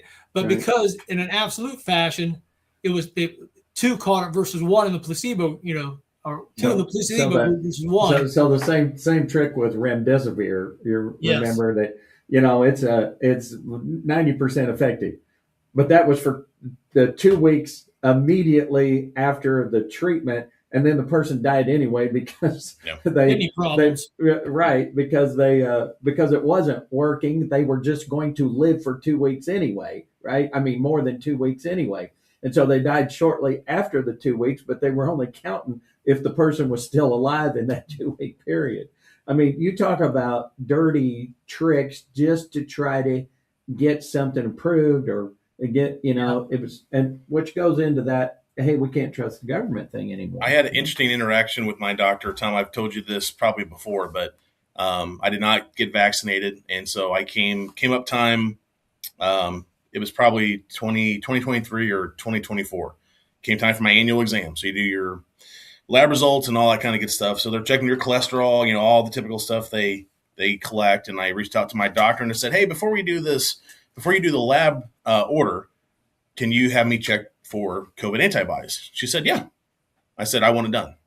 And so that was one of the boxes I got checked. And so did the lab work. I go meet with her 3 weeks later and we're going over everything. She said, yeah, everything looks good here, just going down the line. She said, now I want to make sure I understand. You did not get vaccinated. I said, no, I did not. Interesting.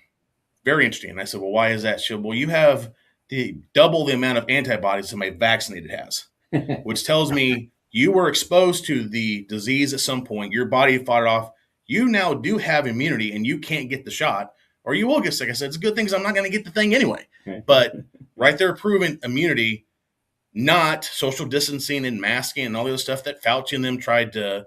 I knew something was wrong already. My antennas were already up because I remember Fauci steadfast saying Trump will face a pandemic during his presidency. Like he knew for a matter of fact one was coming, which I was like, man, he must be a heck of a fortune teller to be able to predict that one so profoundly. And then here it came a few months later.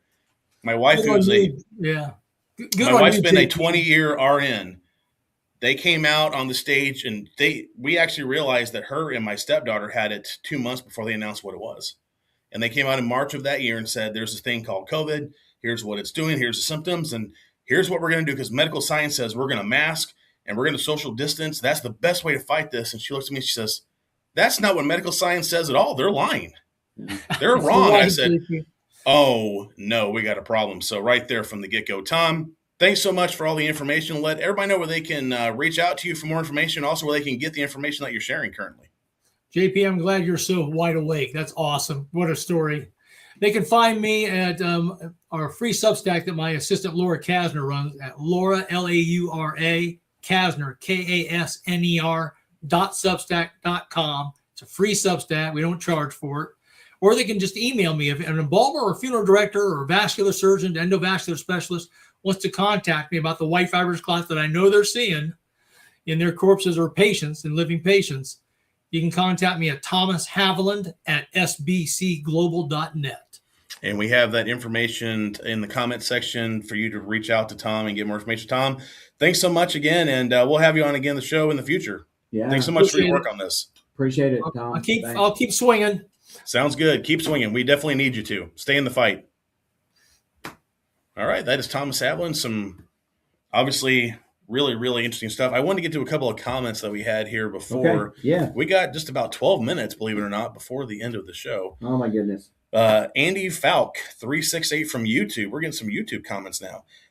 Says, good job, informative. Also had another comment here. I'm trying to figure this one out. Trump is Trump, correct. More anti-white. And then a word that starts with S and then ends with hit. I'll just leave it at that. Or Evil Donald. Those are your options. I'm trying to figure out what he's exactly saying there. But yeah. And let's see. I'm going to keep scrolling down here. We had some more comments. We got our very own Lisa Weinbaum. Good morning from X. Oh, thanks, Lisa. And then we've got Kathy Sanford Dillon, who usually is listening on Facebook. This time she's over on YouTube at Kathy Dillon 1577. Good morning and happy Friday. If that's a term, by the way, that she came up with. Oh yeah, and Dave loves that. Friday. Happy Friday. So, and then of course Lisa that's also saying good morning from Facebook. So I get that. Yeah. Okay. I've had enough coffee this morning. Yeah, well, sometimes my hearing gets in the way of me understanding. So it was. Yeah. So that's pretty cool. So she coined that phrase, huh? She did. Yeah. She did. She actually several years ago, and we've been using it ever since. So just on a quick before I want to take the last few minutes of the show to go over more stuff with the election coming up and some other state issues. But real quick, what were your thoughts on Tom's findings here? I've actually noticed this on back, and I honestly think, when you told me the name, it was like I was trying to connect all that.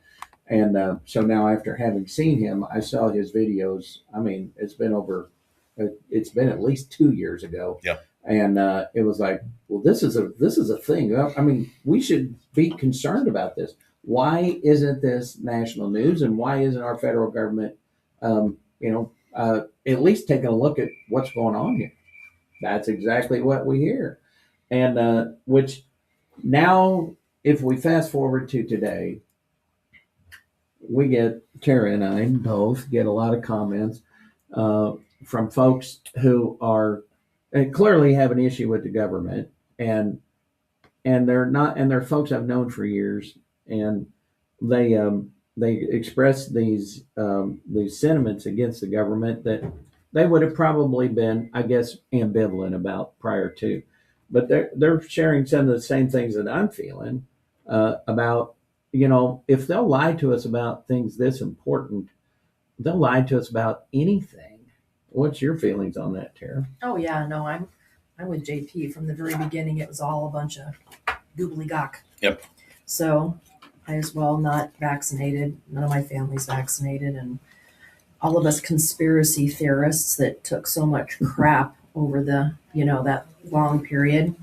It's unfortunate and fortunate, right, that it's all being proven correct. Yeah. I remember getting to a conversation with, it was actually people from my work, because they ended up, and I didn't care. I had my position. I was staying tall, and they found out I wasn't getting vaccinated. I was filing for a religious exemption, which, by the way, was never approved or denied. It's still in the pending status somewhere out in the stratosphere, sitting out there.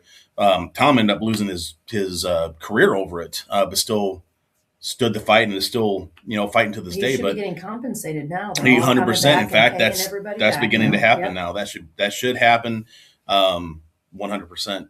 And I got into a conversation with them, and they said, "Well, you need to get the vaccine to protect me." And I said, "Time out. If your vaccine's as effective as you say it is, and you get it, then you're safe." Yeah, that's right. I'm making the choice for myself, and I'm saying no. Yeah. So when you actually, right? People would have been really easy to get on the fence and go, "Well, I don't know." And no, I'm going to use my brain and common sense, which says, if you get the vaccine, you're safe. I'm choosing not to because I'm making that choice for myself. Yeah. And it just takes a little bit of time to just think about it and apply the common sense factor. And especially if it tends to be a liberal policy, it usually just falters because they really don't have anything to stand on. And all I'm seeing now, it seems like the people that are still getting tested positive for COVID, even to this day, are the ones that are vaccinated fully and then fully boosted. Right. And they're still getting it. I'm like, well, then your thing wasn't very effective, was it? No. So I had that exact same situation way prior to COVID. I was a returning student going back to college. Right, I spent a year in college right out of high school, and then took a 10-year break between my freshman and sophomore years. So I returned to college, and I had enrolled and everything, and I was in classes for 2 weeks, and so I get called to the health office, and they said, "Well, you're going to have to leave school because we don't have your shot records." And I said, "Okay, well, I'm 28 years old. I guarantee you I had every one." And they said, "Oh, well, you can't hang around because you haven't had the measles vaccine." And I said, "So what's the issue?" "Well, you may contract measles." And I said, "Has everyone else in this institution, do they have their shot records, and have they been vaccinated against measles?" "Oh yeah, absolutely. They couldn't go to school." Then they're fine. So I said, "So I'm the only one that can be affected by this?" And they said, "Yeah, so." I said, "Well, if I'm the only one we're worried about, don't you think that that's something that it should be just me worried about?" I said, "I'll tell you what I'll do. I'll sign whatever waiver that you want me to sign to absolve you of any liability." Because that's what it is. Like, yeah. And then I will take that responsibility all on myself. If I contract measles from someone who's been vaccinated, by the way, and can't get measles, well, then that's going to be my fault. And they said, "I guess you're right." And so isn't it weird how the institutions of knowledge somehow didn't apply knowledge to the situation? But that was back in the day when there were still people with common sense running those institutions, right? And so now we've seen this, which is a new thing now. That's very rare to find these days. Well, we've seen this. I don't know if anybody saw the movie Idiocracy or not. I haven't seen it yet. No. Well, you should watch it because we are fast approaching. Have you seen that, Tara? I've not. Well, I mean, it's a kind of a, well, it's more satirical than it is funny. I mean, it's meant to be humorous. It's meant to be a comedy.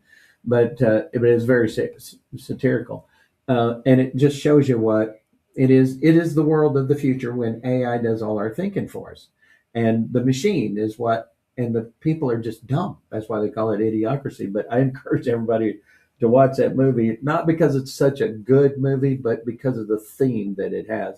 And you sit there and you will sit there and say to yourself, that's happening right now. I remember being a kid, and this is, I don't know if it was just really mature. People know me say I'm definitely not mature, so I don't, but somehow I even as a kid knew that it would be really easy for people to run the government and just control everything. Like, it's just not that hard to figure out that could happen. Right. But I didn't want to believe that was actually happening.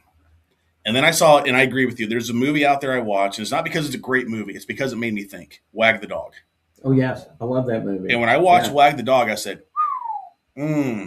that's real easy then, even than what I realized, to run it the way you want it and control information. Whoever has control of information, they've got the upper hand, because then they're going to tell you whatever they want, and then it's up to you to go figure out if it's actually true or not. And most people won't take the time to do the research. Yeah, there's another one that's called, I think it's called Network News or something like that. And for some reason, I'm thinking that Dustin Hoffman was in it. And he's talking to his editor about a story that they were doing on a politician. And he says, is it true? And he goes, no, of course it's not true, but it's accurate. And it was like, whoa, that is a really, and that movie goes all the way back to the 80s, I believe. But any parting thoughts for us, Darren? Parting thoughts for the day. We're cleaning up debris in Rollout today. We had a mini tornado come through last evening. Yeah, and apparently it was wasn't forecasted. I mean, suddenly sirens are going off, and I'm getting reports of damage, but then I would click on the St. Louis channel, so usually track these kind of storms. No, it came out of nowhere. My son and I were at the Applebee's at 9:30, and we ran across the street at the gas station, and all of a sudden he goes, "Mom, the sirens are going off." And I was like, and we had just it was pelting rain. Yeah. And I was like, I'll be darned, the sirens are going off. And then I did see a lot of hubbub again on Facebook this morning. They're like, well, there was the sirens going off, but nobody knew what to do because there wasn't an NWS report. Well, if it comes out of nowhere, I mean, would you rather not have the signals go off? And decide what to do. Sirens are better than nothing. Yeah, so there's always somebody out there that, we can't always predict everything. But, sirens went off, and so I drove by where Dollar General is. Some roofs are missing up the ZX, and the Dollar General got hit again. Poor Dollar General. Yeah, poor can't Dollar seem to catch a General. break. This is like the second time they've been hit, so. Same thing happened at my house. I was over in Laclede County knocking doors, and it got rained on over there, but it wasn't so bad. And I come home, and there's a big tree in my front yard that just missed my house by about 15 feet. And sirens didn't go off. Deanna told me, no sirens, no nothing. How many minutes is there? We got about 2 minutes, right at 2 minutes. I was going to say, so the one I'm going to give a beat this morning. So a friend of mine who lives in St. James has a rental house in Rolla. And so the storm came through, and the neighbor's tree blew on her rental house, right? Oh, no. You have to go to the city and get a $90 permit in order for them to turn your electric back on. So she went to City Hall, and she was like, well, this is an act of Mother Nature. I can't believe that I have to get a $90 permit. And they said, well, you have to, during the tornado, she said, we waived it because there was too many people. So now last week, July 4th, all these people had storm damage, had to go get a permit. And so now we had another event last evening. So they're going to have to go get another permit. So I don't live in the city limits. I'd like to proceed this conversation with that. So I've got no skin in the game, but I did go to a friend of mine on the city council, and I said, $90 for a permit because of a storm. I think that's a little excessive. It's a little excessive. So I asked him if he'd work on that. Anyway. Well, we got about a minute left. Again, we thank everybody for listening. Don, thanks for guest hosting this show. Our guest, Tom Haviland, Chris Adamo, of course, Tara's been here for the last hour and a half with us. That's been amazing. And just take a couple seconds again, encourage people to get out, be aware of the issues, and vote. We got 3 weeks left, and we got a big election coming up here on August 4th. Yep, and so you won't have to put up with the cheap substitute for Dave next week. He'll be back. Dave will be back in the saddle. Yeah, we're still trying to get used to this new format. By the way, those that wait a minute, it's a cheap substitute. There he is, right there. In the door. I'm a little late. Finally woke up. He waits till the show's over. For the No, last I've been listening. for the last 20 seconds, we got the boss in here. So I've been listening. Happy Friday. Thank you. So he's here to properly chastise me for ruining his show. So. No, you did great. That's why you're on the show, because you did great the other times. Well, thanks everybody for putting up with me this week, and tune in next week when Dave will have some more fascinating stuff. next Friday.